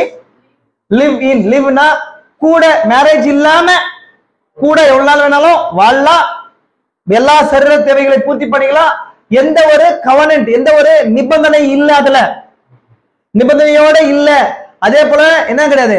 நிபந்தனை இல்லாத ஒரு சூழ்நிலைகள் அங்க இருந்துச்சு நோவா காலம். அப்படின்னு சொன்னா மிருகங்களை போல எந்த ஒரு உணர்வற்றவர்களா மாம்சத்துக்கு இடம் கொடுத்து நீங்க பார்த்திருப்பீங்க. எதுல பாத்தீங்க? யூதா புஸ்தகத்துல பார்க்கும்போது அவங்க என்ன பண்ணுவாங்க? காம விகாரத்துக்கு எதுவாய் காரியங்களை புரட்டி எப்போ தேவனுடைய சபையில இருக்கிற ஒரு கூட்டம் வரப்போகுது. இதான் நோவா காலத்தை வச்சுதான் யூதா பேசுறாரு அந்த லைனை. நோவா காலத்தை நீங்க பாருங்க. நோவா காலத்தை அப்படித்தானே இருந்துச்சு. அதுதான் என்னங்க? தேவனுடைய விசுவாசத்தை காம விகாரத்துக்கு எதுவா புரட்டி அப்படின்னு சொல்லப்படுது. எங்க நடக்குது? தேவோட சபையில நடக்கிற விஷயத்த சொல்லுது. அப்படின்னா இதுக்குள்ளேயே எதுவும் உள்ள வந்திருக்குது, சர்ப்பத்தின் அடிச்சுவடு உள்ள டிராவலாய் வர்றதை குறிச்சு சொல்லுது வசனம். ஆமென். அப்போ இந்த காலம் தான் அதிகமா இன்டர் ரேஷியல் மேரேஜஸ் அதிகமா நடக்குது இந்த காலத்துல. தயவு செஞ்சு இந்த செய்தியில் ஆன்லைன்ல யார் கேட்டாலும் சரி, என்ன நீங்க தப்பா நினைக்காதீங்க, நான் செய்தியில என்ன இருக்குது தான் சொல்றேன். Inter racial marriage is wrong. தீர்க்கதரிசி சொல்ல இன்டர் ரேஷியல் மேரேஜ் என்னங்க? இன்டர் ரேஷியல் மேரேஜ்ன்றது என்னங்க? ஒரு வெள்ளைக்காரனும் ஒரு கருப்பின பெண்ணும் மேரேஜ் பண்ணிக்க கூடாது. தீர்க்கதரிசி சொல்றாரு டைரக்டா. அதாவது நான் சொல்றது மாம்சரியா சொல்றேன். ஆவிக்குரிய சொல்லும் போது ஒரு விசுவாசியை தான் மேரேஜ் பண்ணிக்கணும். ஒரு விசுவாசி அப்படின்னா ஒரு விசுவாசத்தின் அளவு என்னவோ அந்த இன்னொன்னு அதே விசுவாசினோட என்டை மெசேஜ்ல ஞானஸ்தானம் பெற்றவங்க எடுத்துக்காதீங்க. என்டை மெசேஜ்ல ஞானஸ்தானம் எடுத்தவங்க விசுவாசி கிடையாது. இந்த என்டை மெசேஜ்ல 3 வகையான கூட்டம் இருக்குது. விசுவாசி, அவிசுவாசி, பாவன விசுவாசி இருக்குது. பாவன அவிசுவாசிகள் வெளியே இருக்காங்க விட்டுருங்க. பாவன விசுவாசிகள் உள்ளே இருக்கிறாங்க. ஆனா அவங்க விசுவாசிகள் மாதிரி இருப்பாங்க. உடையிலையும் நடையிலையும் ஒரு சோகால்டு கிறிஸ்டியன்ஸா இருப்பாங்க. அவங்கள நம்பி என்ன பண்ண முடியாது, திருமணம் செய்து கொள்ள முடியாது. ஒரு பாஸ்ட் பிள்ளையா இருக்கலாம், நல்ல விசுவாசத்தில் வளர்க்கப்பட்ட பிள்ளையா இருக்கலாம். ஆனா இண்டிவிஜுவலா நியூ பர்த் எக்ஸ்பீரியன்ஸ் இல்லாதவங்கள மேரேஜ் பண்ணீங்கன்னா அது கரெக்டா போகும். நியூ பர்த் எக்ஸ்பீரியன்ஸ் இருக்கிறவங்க நியூ பர்த் எக்ஸ்பீரியன்ஸ் இல்லாதவங்களை பிறந்தா இப்படிதான் வரும். அது பாருங்க, இது என்னங்க நியூ பர்த் எக்ஸ்பீரியன்ஸ் அடையாளமா காட்டுறேன். ஒயிட் ஒன் அப்படின்னா இது என்னங்க? மேல் ஆணுக்கு அடையாளமா சொல்றேன். நோவா காலத்துல தேவகுமாரன் கீழே இது மனுஷகுமார்த்தி. இந்த உருவம் பெண்ணுக்கு அடையாளம், இந்த உருவம் ஆணுக்கு அடையாளம். இப்போ இது ரெண்டு சேர்ந்து இவங்க பிள்ளைகளை பெற்றெடுக்கிறாங்க. இவங்களும் ராட்சதர்களா பறக்குறாங்க. அதனாலதான் சொன்னேன், தேவகுமாரனான்னு இருந்தினா தேவகுமார்த்தியோட என்ன பண்ண, தேவகுமார்த்தியை தேடி கண்டுபிடி. தேவகுமார் தான் இல்லாம இருந்தினா அதுலயே போ, ஒன்னும் பிரச்சனை கிடையாது. இந்த பூமியிலாவது நீ சந்தோஷமா இருக்கலாம். புரிஞ்சுங்களா? அதே போல இன்னும் ஒரு சில நான் இப்ப பேசுற விஷயங்கள் வெறும் இவங்களுக்கு மட்டும் சொல்றேன். இங்க இருக்கிற இசிஎஃப்ல இருக்கிறவங்களுக்கு மட்டும் சொல்றேன். இது என்னுடைய இங்க இருக்கிற கூட்டத்துக்கு நான் விசுவாசத்தை நான் சொல்றேன். இது அவுட்டர்ல இருக்கிறவங்களுக்கு சொல்ல இந்த பாயிண்ட. உங்க விசுவாசம் என்னவோ அந்த விசுவாசத்துல என்ன பாருங்க. உங்களுடைய ஸ்டேட்டஸ் என்னவோ அதை பாருங்க. ஃபர்ஸ்ட் விசுவாசம் முக்கியம். புரிஞ்சுங்களா உங்களுக்கு? ஏன்னா விசுவாசம் தான் நம்ம பரலோகத்துக்கு போறோமா என்னங்க உபத்திரத்துக்கு போறோமான்னு நிர்மாணிக்கிறது. மேரேஜ் பண்றோம் ஃபர்ஸ்ட் தீர்க்கதரிசி சொல்ற ஒரே லைன் ஜெபம் பண்ணுங்க, அவ்வளவுதான். வேற எதுவும் பண்ணாதீங்கன்ற. ஜெபம் பண்ணி பொறுமையா காத்திருக்குன்னு சொல்றாரு இல்லைங்களா? ஏன்னா ஆதாமுக்கு இணையை கொடுத்தவர் கர்த்தரே, தேவனே கொடுத்தது. ஆதாமுக்கு மனைவியை கொடுத்தது யாருங்க? கிறிஸ்துவுக்கு மனைவி கொடுத்தது தேவனே கொடுத்தது. அதனால தயவு செஞ்சு அதுக்காக பொறுத்துருங்க. நீங்க அதை தாண்டி உங்களுக்கு நீங்க தேடினீங்க சொன்னா, அப்படி தேடினவங்களுடைய வாழ்க்கையை தேடி பாருங்க எப்படி இருக்குன்னு சொல்லிட்டு. அப்படி சுயமா தேடினவங்க தேடிக்கினாங்க இல்லைங்களா, அவங்களோட வாழ்க்கையை தேடி பாருங்க, நல்லா இருக்காது. புரிஞ்சுக்கலாம் உங்களுக்கு? சகோதர சகோதரியே நல்லா கவனமா இருங்க. ஜெபம் பண்ணீங்க. இந்த விஷயத்துல யார் சொல்றதையும் கேட்காதீங்க, வார்த்தையை விட்டுட்டு. ஆமென். இப்ப தீர்க்கதரிசி என்ன சொல்ற தெரியுமா? ஒரு மனுஷனும் யாருன்றதை அவன் மேரேஜ்ல தெரியும்ன்ற. ஒரு மனுஷன் யாருன்றது இதுல தெரியுமா?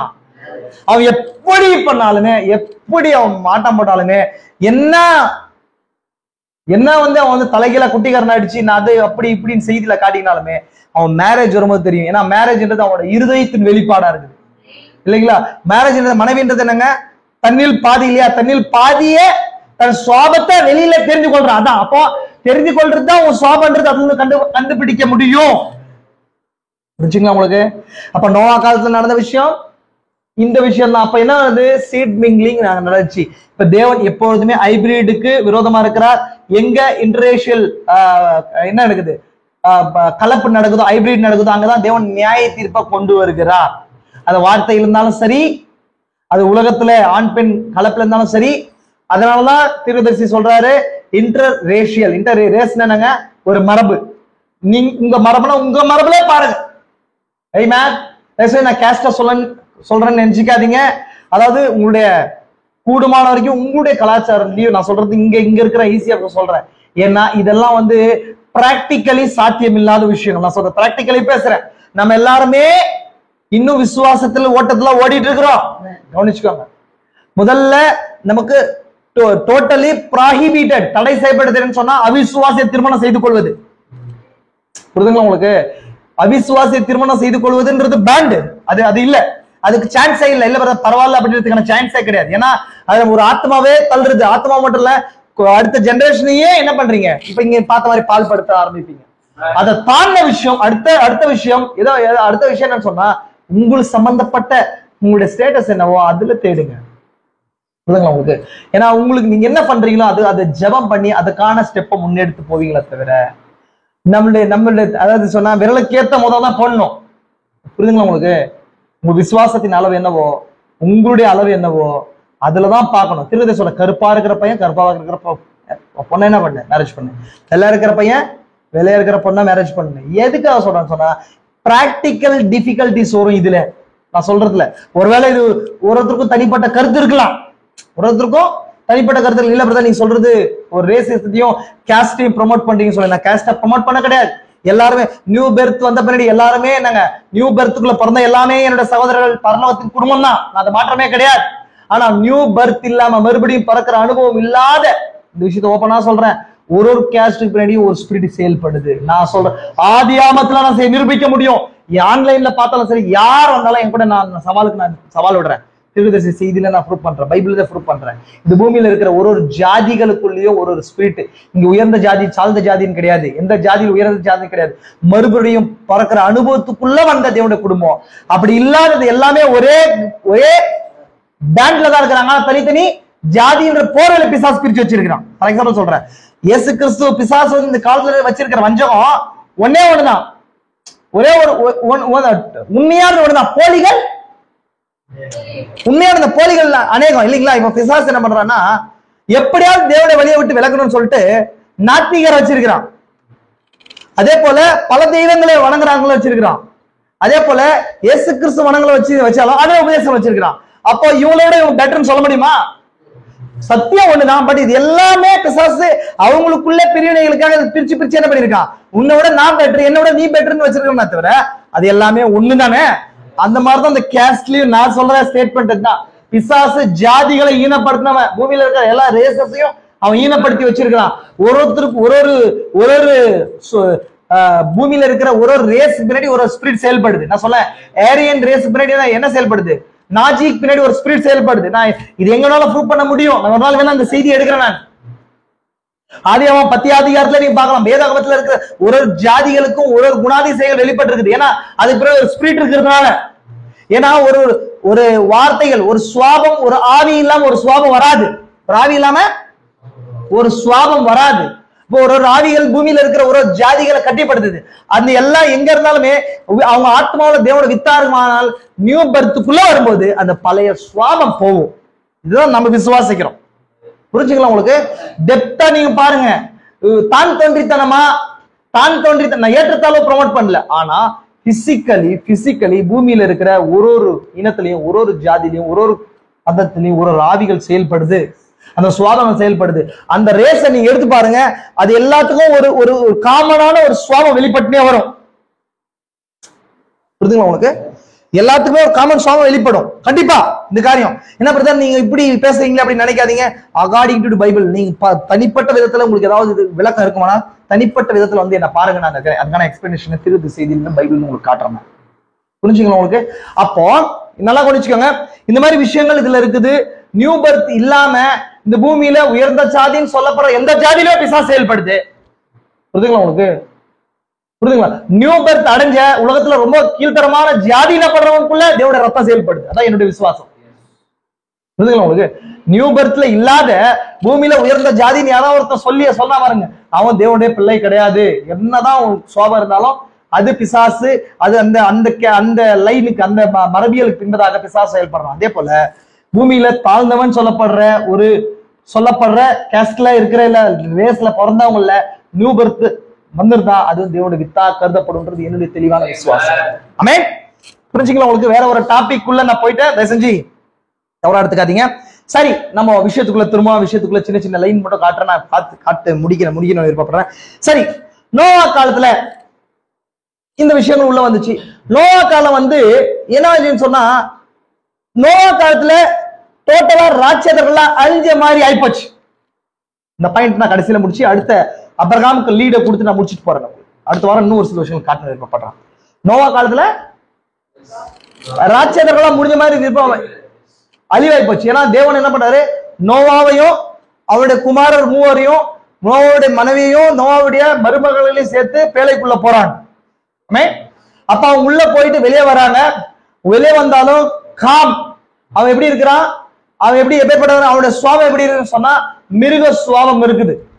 புரிஞ்சா உங்களுக்கு? கவனிக்கிறீங்களா நல்லா? காமுடைய சுவாபம். ஏன்னா நோவாவுடைய பாவத்தை குறிச்சு நோவா காலத்துக்கு முன்னாடி எப்படி இந்த சர்ப்பத்தின் வித்தி வெளியே வந்துச்சுன்னு சொல்லி பாத்தீங்கன்னு சொன்னா, அதுக்கு முன்னாடி சொல்றேன். இப்போ சர்ப்பத்தின் வித்தை குறிச்சு நம்ம பேசுறோம். நோவா காலத்துலதான் தேவன் எல்லாத்தையும் அழிச்சிட்டாரே, பிரதர் எப்படி சர்ப்பத்தின் வித்து வெளியே வந்துச்சுன்னு சொன்னா, இஸ்ரேல் ஜனங்க கானான் தேசத்துக்குள்ள போகும்போது அங்க 12 கோத்திரத்துக்கு ஒருத்தரா போய் அங்க பாக்குறாங்க. அங்க கானான் தேசத்துல ஏனாக்கியருக்கு ஒத்த ராட்சதரை கண்டோம் அப்படின்னு சொல்லி வந்து சாட்சி சொல்றாங்க. அதே போல சரி, தாவீதுடைய காலத்துல கோலியாத்துடைய சகோதர ராட்சதரா இருந்தாங்க. புரிஞ்சுங்களா உங்களுக்கு? அதே போல இஸ்ரேல் ஜனங்க கானான் தேசத்துக்குள்ள போகும்போது ஓக் ராஜா அவனுடைய கட்டில் வந்து எவ்வளவுங்க? ஆமாங்க 12 அகலம் 4 அடி அப்படின்னு சொன்னா 4 மூலம் ஒரே மனுஷன் அளவுபடி அவ்வளவு ஒரு மனுஷன் படக்கிற அளவுக்கு இருந்துச்சான். ஓக் ராஜா சீகோனின் ராஜா, சீகோனுடைய பாசானின் ராஜாவும் சீகோனின் ராஜாவும். புரியுதுங்களா உங்களுக்கு? அப்ப 2 ராஜாக்களும் அங்க இருந்து அவங்க ராட்சதர்கள் அந்த காலத்துல இருந்திருக்கிறாங்க. அப்ப எப்ப எவ்வளவு ஜெனரேஷன், ஏறக்குறைய 10 ஜெனரேஷன் தாண்டி இந்த நெஃபிலிம்ஸ் திரும்பவும் அங்க வந்திருக்காங்க. எப்படி வந்தாங்க அப்படின்னா, நான் சொன்ன இதே ஃபார்முலா தான். இது கொஞ்சம் சின்ன லைன் மட்டும் ஓபன் பண்ணி நான் உங்களுக்கு காட்டுறேன், உங்களுக்கு ஈஸியா புரியும். நோவா காலம் வரும்போது டோட்டலா ஹியூமன் பிளட்டோட என்ன கலந்துருச்சு, மிருக பிளட் கலந்த பின்னாடி கலந்துருச்சு. நோவா காலத்துக்கு வரும்போது எல்லாமே மிங்கிள் ஆயிட்டாங்க. நோவாவும் நோவா தேவோட வித்தா இருந்தான், டைரக்ட் லைனா இருந்தான். நோவாவுடைய மனைவி என்ன ரேஸ் நமக்கு தெரியாது. கவனிச்சுக்கோங்க நல்லா. விசுவாசத்துல நோவாவுடைய வார்த்தை ஏற்றுக்கொண்டு வந்தாங்க. ஆனா உள்ளே ஃபார் எக்ஸாம்பிள் இது எப்படி சாத்தியம் சொன்னா, அப்ரகாம் சரி ஈசாக்கும் யாக்கோபும் 2 பேரும் டால் பிரீட் தான். ஆனா பிறக்கிறது டால் 1 ஷார்ட் 1 டுவார்ஃப் 1 பிறகுது. எப்படி அது அப்படின்னு சொன்னா, எங்க வச்சு மிக்ஸ். ரெபேக்காலும் அவங்க எங்க இருந்தாங்க? பாபிலோன்ல இருந்து வந்தாங்க. இவங்க விசுவாசியா தான் இருந்தாங்க. ஆனா அந்த சர்ப்பத்தின் சுவாபம் உள்ளே டிராவல் ஆயிட்டு வருது. ஏன்னா பிசாசு சரீரத்துல இல்ல மத்தம் இல்ல ஆத்மாவோட கரப்டட கொண்டு வந்ததுனால அந்த கரப்டட் மைண்ட் செட் யாருக்குள்ள வந்திருக்குது அப்படின்னு சொன்னா ஏசாவுக்குள்ள வந்துச்சு.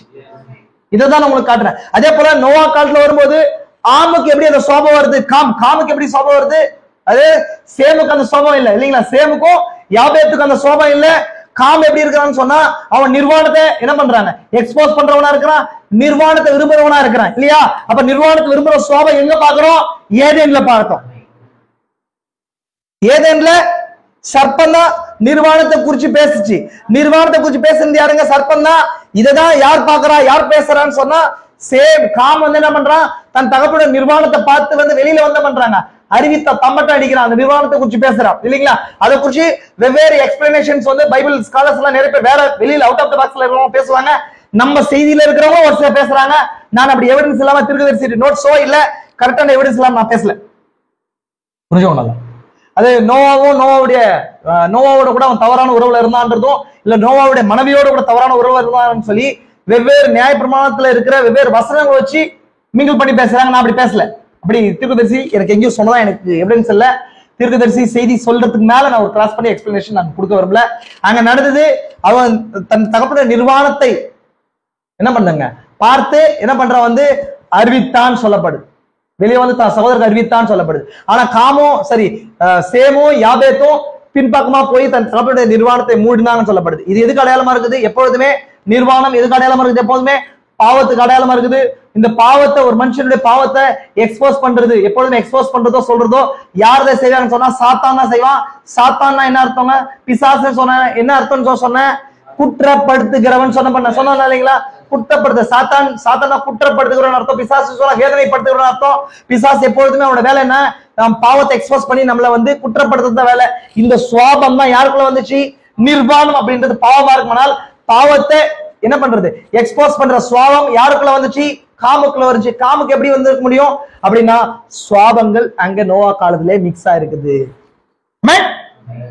புரிச்சுங்களா உங்களுக்கு? நான் இதெல்லாம் ஃபாஸ்டா சொல்லிட்டேன். டீட்டெயிலா நிறைய விஷயங்கள் இருக்குது. இந்த காலம் எப்படி இருந்துச்சுன்னு சொன்னா முதலா சந்திப்பின் காலம். இதான் நான் பேசணும்னு நினைச்சேன். இன்னைக்கு ரொம்ப நேரம் ஆகி போச்சு, அதனால நான் பேசல. சந்திப்புகளின் காலம். எப்பொழுதுமே சந்திப்புகளை குறித்து படிச்சிருக்கீங்களா? நீங்க ரொம்ப இம்பார்ட்டன்டான செய்தி 1956ல வந்திருக்கிற செய்தி தீர்க்கதரிசி நமக்கு கொடுத்திருக்கிறாரு. நான் அநேக முறை 7 சந்திப்பும் தனித்தனியா மெசேஜ் எடுத்திருக்கிறேன். இது ரொம்ப மீட்பின் திட்டத்துல ரொம்ப இம்பார்ட்டன்டான செய்தி. 7 சந்திப்புகள் இருக்குது. எத்தனை சந்திப்பு இருக்குது? ஜங்ஷன்ஸ். ஜங்ஷன் என்ன அர்த்தம்? தமிழ்ல சந்திப்புன்னு போது நமக்கு தெரியாது. நமக்கு இங்கிலீஷ்ல நம்மளோட மொழி இங்கிலீஷோட மிக்ஸ் ஆனதுனால இங்கிலீஷ் வேர்டு தான் நமக்கு புரியுது. ஜங்ஷன். ஜங்ஷன் என்ன அர்த்தம்? ஒரு இடத்துக்கு போறோம், ஒரு ரோட்ல போறோம்னு சொன்னா அது பல ரோடுகள் பல வழிகளுக்கு பிரியும் இடத்தை தான் ஜங்ஷன் சொல்லுவோம் இல்லைங்களா? ஒருவேளை அது 3 வழியா இருக்கலாம், 4 வழியா இருக்கலாம் இல்லைங்களா? அது பிரியிற இடம், 4 ஊருக்கு போற இடத்தை தான் ஜங்ஷன் சொல்லுவோம். இப்ப ஜங்ஷனுக்கு வரும்போது, ஒரு ஜங்ஷன் வரும்போது ஒரு வாகனமானது என்ன ஆயிடுங்க? ஸ்லோவாகி நிற்கும். அப்ப ஜங்ஷன் தொடங்குற நேரத்துல வாகனம் என்ன ஆகுங்க? தன்னுடைய டார்க்க கூட்டி எடுத்துட்டு போவோம். அது மாதிரி தேவன் என்ன பண்ணாரு? நோவா காலம் வரும்போது தீர்க்கதரிசி என்ன சொல்றாருன்னு சொன்னா 7 மகத்தான சந்திப்புகள் இருக்குது, 7 ஜங்ஷன் இருக்குது, காலம் நொடிகளும் அந்த சத்திய யுகத்துல 7 இருக்குது அப்படின்னு சொல்றாரு. முதல்ல என்னங்க? நோவா காலம் முதல் சந்திப்பு. 2வது ஜங்ஷன் எது? 2வது ஜங்ஷன் அபிரகாமுடைய காலம். 3வது ஜங்ஷன் எது? மோசேயுடைய காலம். 4வது ஜங்ஷன் எது? எதுங்க? எந்த காலம்? 4வது ஜங்ஷன் எலியாவுடைய, இல்ல மறந்துடாதீங்க, எலியாவுடைய காலம் ஒரு ஜங்ஷன். 5வது ஜீசஸ் கிரைஸ்ட் உடைய காலம். 6வது காலம் என்ன? நான் செய்தி எடுத்திருக்கேன். 6வது காலம் என்ன? 6வது காலம் என்னங்க? மார்ட்டின் லூதருடைய காலம். மறக்க கூடாது.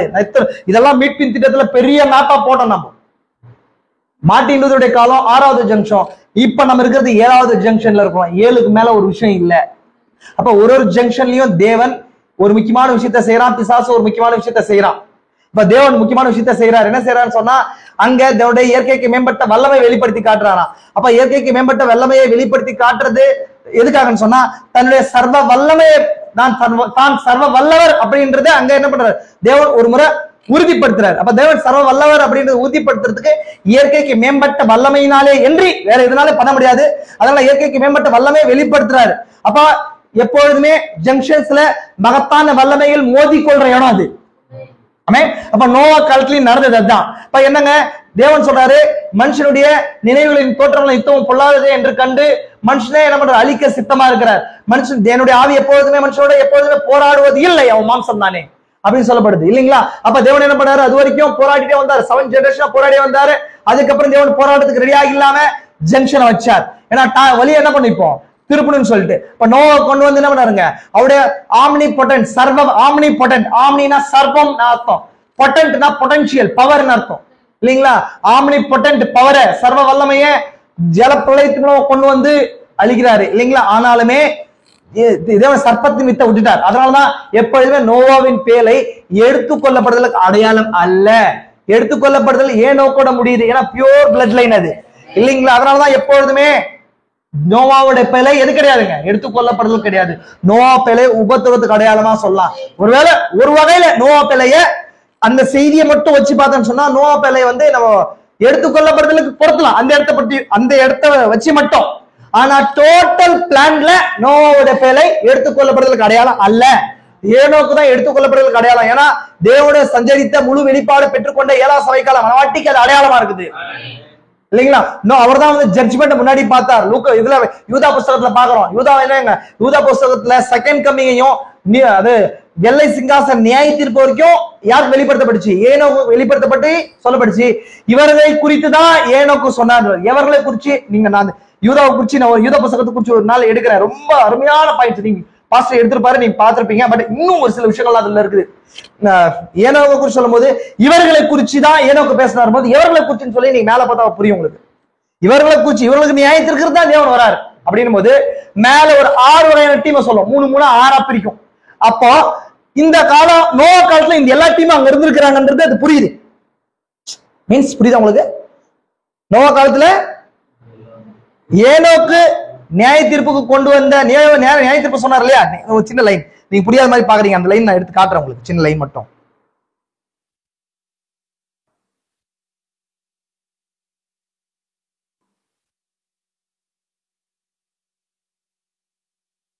பாருங்க. ஆதாமுக்கு 7ஆம் தலைமுறை ஏனோக்கும் இவர்களை குறித்து. அப்ப இவர்களை குறிச்சுனா என்ன சொல்லணும்? ஒரு வசந்த வாசிக்கும் எப்படி வாசிக்கணும்னு சொல்லியிருக்கிறேன். இவர்களை குறிச்சின் போது மேல யாரைய குறிச்சு? இவர்களை குறித்து எல்லாருக்கும் நியாய தீர்ப்பு கொடுப்பதற்கும் அவர்களில் அவபக்தியே உள்ளவர்கள் யாவரும் அவபக்தியாய் செய்து வந்த சகல அவபக்தியான கிரியல் நிமித்தமும் தமக்கு விரோதமாய் அவபக்தி உள்ள பாவிகள் பேசின கடின வார்த்தைகள் எல்லாவற்றின் நிமித்தமும் அவர்களை கண்டிக்கிறதற்கும் ஆயிரமான தமது பரிசுத்தவனோடு கூட கர்த்தர் வருகிறார் என்று முன்னறிவித்தான். அப்படிங்கும்போது ஏனோக்கு எப்போ வந்தா நோவின் காலத்துல வாழ்ந்தாரு. ஆனா ஏனோக்கு வாழ்ந்தத யூதா என்ன சொல்றாரு, அவர் காலத்துல வாழ்ந்தவர்களோட பொறுத்து சொல்றாரு. அப்ப அது யாருன்னா நீங்க மேல வச்சா உங்களுக்கு தெரியும் யாரை குறிச்சு, யாருங்க அது, அவங்க யாருன்றத குறிச்சு மேல சொல்லுது. இங்க பாருங்க, ஏனெனில் பிரியமானவர்களே, பொதுவான ரட்சிப்பை குறித்து உங்களுக்கு எழுத நான் மிகவும் கருத்துள்ளவனா இருக்கையில் பரிசுத்தவான்கள் ஒரு விசை ஒப்பிக்கப்பட்ட விசுவாசத்திற்கு நீங்கள் தைரியமாய் போராட வேண்டும் என்று உங்களுக்கு எழுதி உணர்த்துவது எனக்கு அவசியமாய் கண்டது. ஏனெனில் நமது தேவனுடைய கிருபையை காம விகாரத்துக்கு எதுவாய் புரட்டி அப்படின்னு சொன்னா இந்த பாவம் தான் ஏதேல் நடிச்சு திரும்ப ரிப்பீட் ஆகுதுன்றதை குறிச்சு பேசுது. மீன்ஸ் ஸ்பிரிச்சுவலா சொல்றது, பிசிக்கலா சொல்றது, பிசிக்கலா அதாவது ஒரு ரைட் ஆக்டா நடக்கல. அது ரைட் ஆக்ட்னா என்னங்க, சரியான முறையான திருமணத்தின்படி வரதான் ரைட் ஆக்ட்.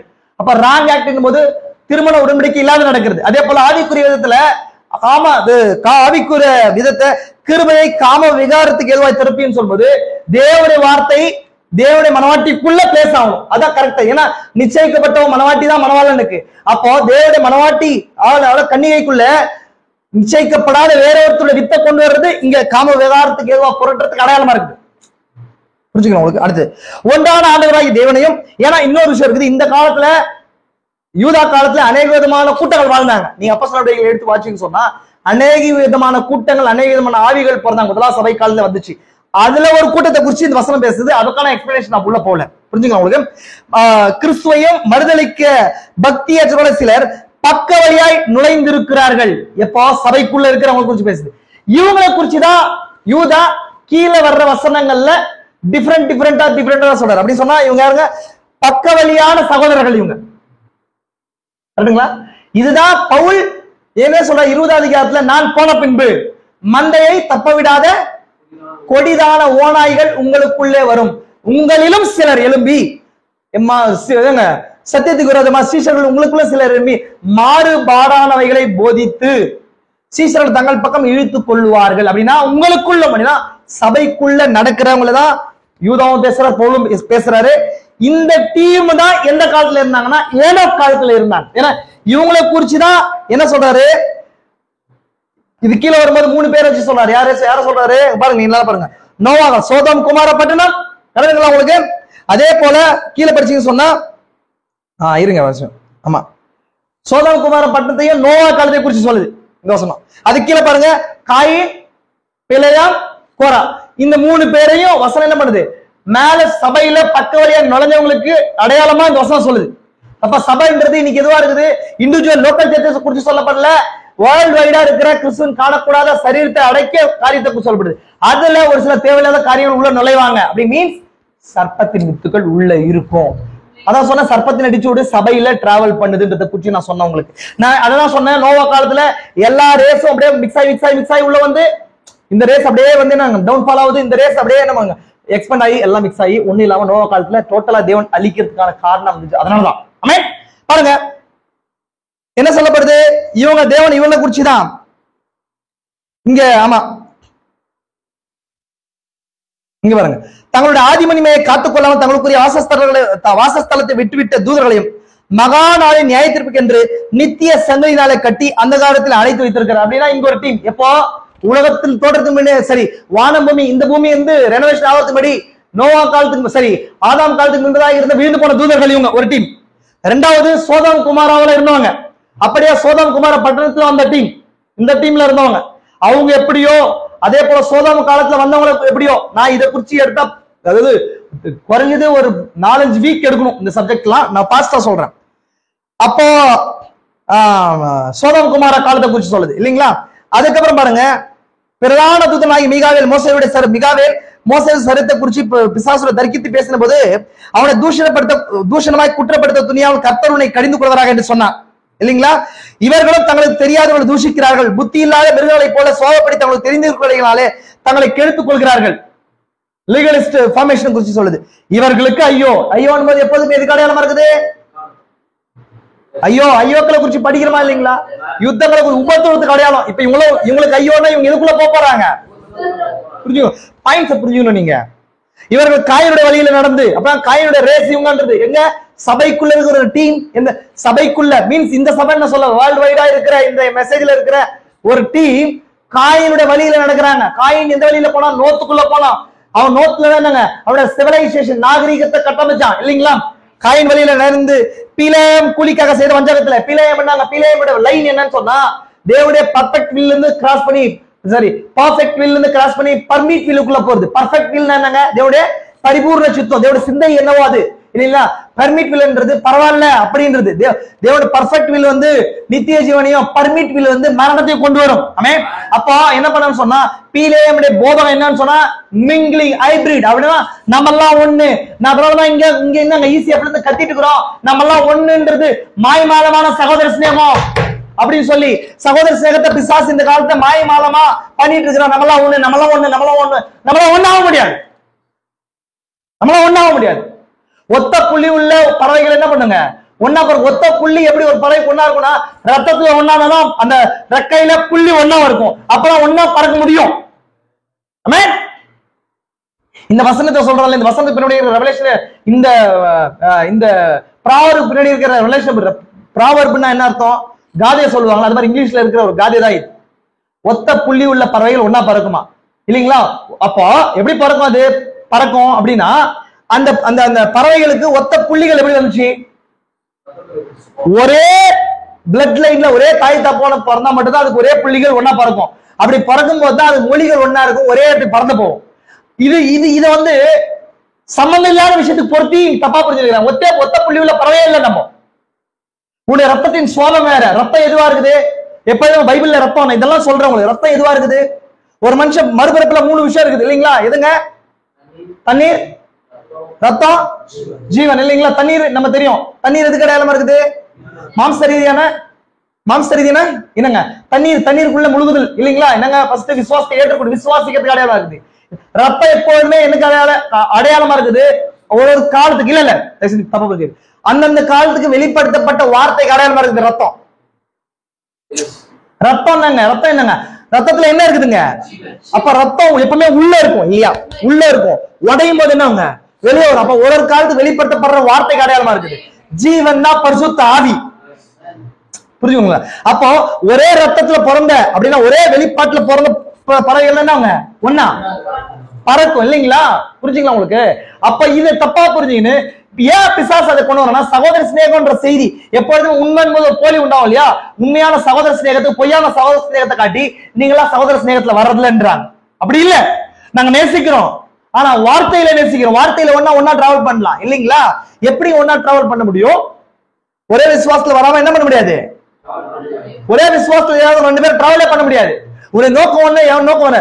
தீர்க்கதரிசி சொல்றாரு, தீர்க்கதரிசி என்ன சொல்றாரு, ஃபெலோஷிப்னா என்ன, பேஸ்வர்த் சொல்லுவாரு. எப்பொழுது பேஸ்வர்த் என்ன சொல்றாரு, ஒரு ஃபெலோஷிப் என்னன்னு சொன்னா ஒரு போட்ல ரெண்டு ஒருமனப்பட்ட நபர்கள் பிரயாணம் செய்வது. அப்படின்னா நான் என்ன பண்றேன், இந்த பக்கம் தள்ளலாம், நீ அந்த பக்கம் தள்ளணும். நான் இந்த பக்கம் தள்ளலாம், நீ இந்த பக்கம் தள்ளினா எப்படி போவோம். அந்த கப்பல் எப்பொழுதுமே, கப்பலை போட்டா எப்பொழுதுமே எதுக்கு அடையாளமா இருக்குது, விசுவாசத்துக்கு அடையாளமா இருக்குது. அப்ப உன் விசுவாசம் இப்படி தள்ளுது, என் விசுவாசம் எப்படி தள்ளுது, எப்படி ஒரே போட்ல போக முடியும். புரியுதுங்களா உங்களுக்கு.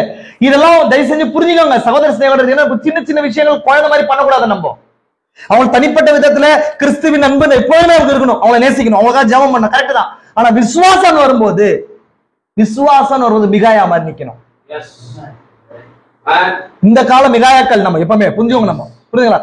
அப்ப நல்லா புரியும். அப்ப இவங்க பாருங்க, அது கீழே நான் லைன் சொல்ல முடிக்கிறேன். காயினுடைய வழி, காயினுடைய வழி என்னங்க, எப்பொழுதும் தேவனுடைய பாதைக்கு விரோதமா போறோம் இல்லையா. அந்த லைன் விட்டுருங்க. பிலேயம் என்னங்க, ஹைபிரிட். எப்படின்னா நம்மளாம் ஒண்ணுதான், நம்மளாம் ஒண்ணுதான் அப்படின்னு சொல்லி மிங்கிள் பண்றான் இல்லைங்களா.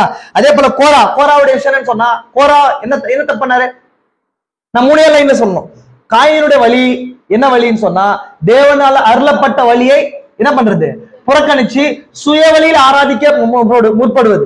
அப்படின்னா இந்த காலத்துக்கு வெளிப்படுத்தப்பட்ட சத்தியம் 7 முத்திரைகள், 7 சபை காலங்கள், 7 ஈடுகள் எல்லாம் எடுத்துக்கொள்ளப்பட்டது இருக்குன்னு சொன்னா, அது இல்லாம லீகலிஸ்ட் மைண்ட் செட்ல ஒரு ஏதோ தனிப்பட்ட ஊழியத்தை வச்சு இது மூலம் எடுத்துக்கொள்ளப்பட்டதுல போயிட முடியும்னு நினைக்கிறது.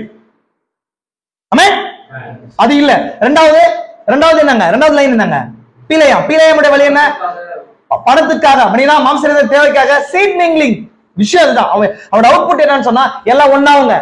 நீங்க அப்ரஹாமுடைய சந்ததியும் லோத்துடைய சந்ததியும் ஒன்னாக முடியாது. அப்ரஹாம் பியூர்லி $1 நோட் என்ற தீர்க்கதரிசி, $1 நோட்டு அடையாளம். லோத்து 1 சென்ட், 100 லோத்து சேர்ந்தா ஒரு ஆபிரகாம் வர முடியும். இன்னொன்னு சபிக்கப்பட்ட ரேஸ் இல்லீங்களா? Inter generation cursed race. கர்ஸ்னா சபிக்கப்பட்டதுன்னு அர்த்தம். சபிக்கப்பட்ட இடத்திலிருந்து வந்தவங்க தான் லோத்தைட்ஸ் இல்லீங்களா? அப்படின்னா தவறான இணைப்பின் மூலம் வந்தவங்க இல்லீங்களா? அப்படின்னா மறுபடியும் பிறக்கிற அனுபவத்துல பரப்புலே அந்த பிறப்புல சரியான பிறப்புல விசுவாச மார்க்கத்துல பறக்காத ஒரு டீம் இந்த செய்தியில இருந்தாலுமே.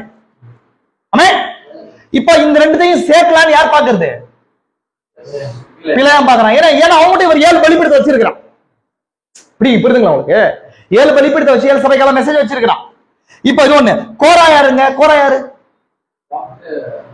யாருன்னா லேவி கோத்திரத்துல இருந்தவன். வசந்த எடுத்து படிச்சு பாருங்க போயிட்டு. லேவி கோத்திரத்துல இருந்து அப்படின்னு சொன்னா எதுனா தேவனுடைய சித்தத்தை அறியாதவன், வரத்தை புரிஞ்சுக்காதவன், தன்னை தான் உயர்த்தணும்னு நினைக்கிறவன். தேவன் கொடுத்த தேவன் வரத்து மூலமா கிரியை செய்யறார். அந்த கால செய்தியாளர் மூலமா கிரியை செய்யறார். தேவன் அப்பாயிண்டட் பிரீச்சர் மூலமா கிரியை செய்யறாரு புரிஞ்சுக்காம தானும் அதுக்கு ஈக்குவல் நினைக்கிறவன். புரியுதுங்களா உங்களுக்கு? இப்ப இந்த 3 பேர் இவர்கள் உங்கள் அன்பின் விருதுகளில் கரைகளா இருந்து. அன்பின் விருந்து எதுங்க?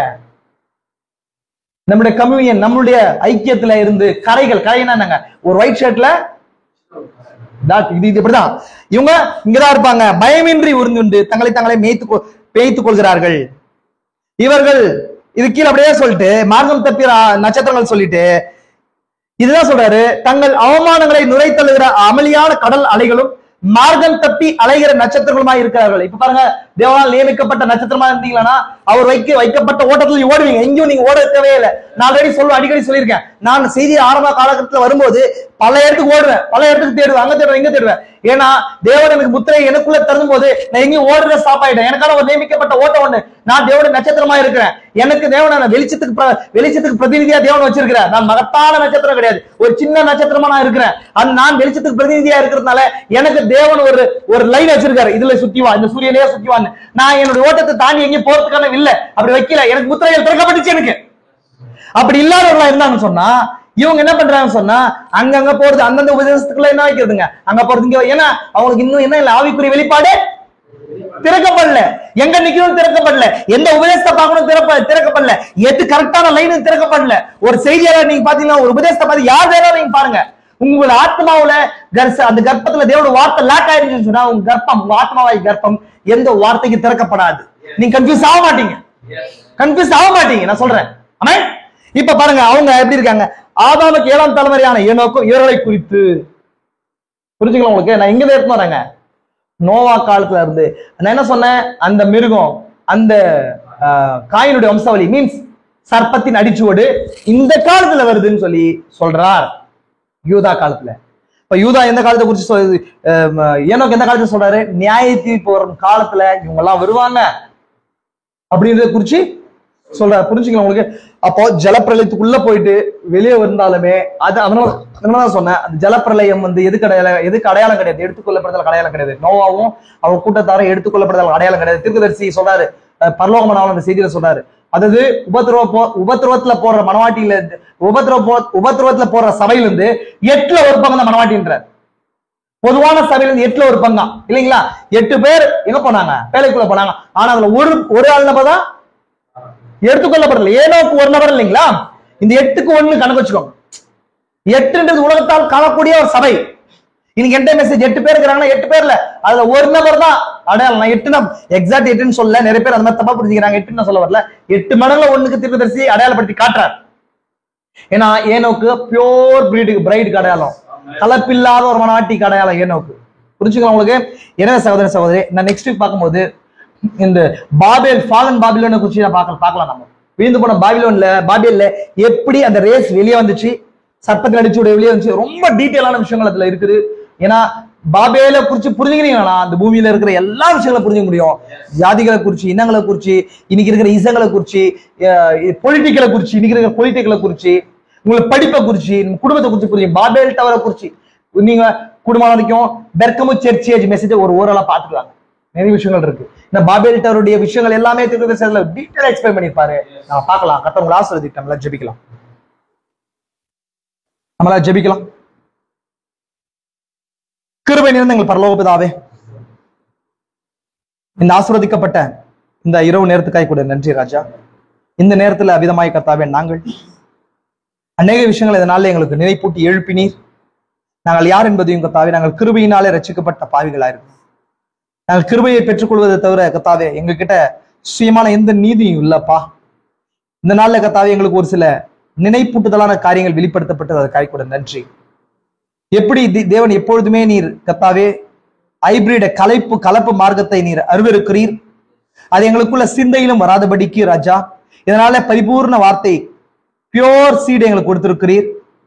உரைக்கப்பட்ட வார்த்தையே மூல மித்தா இருக்குது. இன்னைக்கு தீர்க்கதரிசி மூலமாய் உரைக்கப்பட்ட வார்த்தையை வெளிப்படுத்தி இருக்கிறீர். அது சிந்தையில் வெளிப்படுத்தப்பட்ட மூல வித்தா இருக்குது. 7 சபை காலமாய் கத்தாவே அது உரைக்கப்பட்ட வார்த்தையா இல்ல ராஜா, அது பாஸ்ட் வேர்டா இருந்துச்சு. ஒரு காலத்திலையும் கத்த விடப்பட்ட காரியங்களா இருந்துச்சு. ஆனால் இன்னைக்கு தீர்க்கதரிசி மூலமா வார்த்தை உரைத்து அந்த மூல வித்தை கொண்டு வந்து எங்க கரங்களை கொடுத்திருக்கிறீர். அதை நாங்கள் பெற்றுக்கொண்டு நாங்கள் மனவாட்டியை கத்தாவே மனவாளனை பிறப்பிக்கத்தக்கதாய் கிருபையை கூட்டி கொடுங்க. இந்த செய்தியை கேட்கிற நபர்கள் யாவரையும் ஆசீர்வதிங்க ராஜா. அடியின் மூலமா நீ பேசினீர் விசுவாசிக்கிறோம். இன்னும் ஒரு நாட்களை இப்பேற்பட்ட காரியங்களுக்குள்ளாய் கத்தாவே இப்பேற்பட்ட எச்சரிப்புக்குள்ளாய் நடத்த, ஒருவேளை பரிசுத்த அபிஷேகத்தை பெறாத முத்திரை பெறாத நபர்கள் இருப்பார்களால அந்த முத்திரைக்குள்ளாய் செவனே வந்து சேர கிருபைங்க. இந்த செய்தி கேட்கிற ஆன்லைன்ல கேட்கிற நபர்களையும் கூட ஆசீர்வதிங்க, பலப்படுத்துங்க ராஜா. பெரிய காரியம் செய்யுங்க. எங்களை தரவேட்டுமா தாழ்த்துக்கிறோம் கர்த்தராகிய இயேசு கிறிஸ்துவின் பரிசுத்த நாமத்திலே.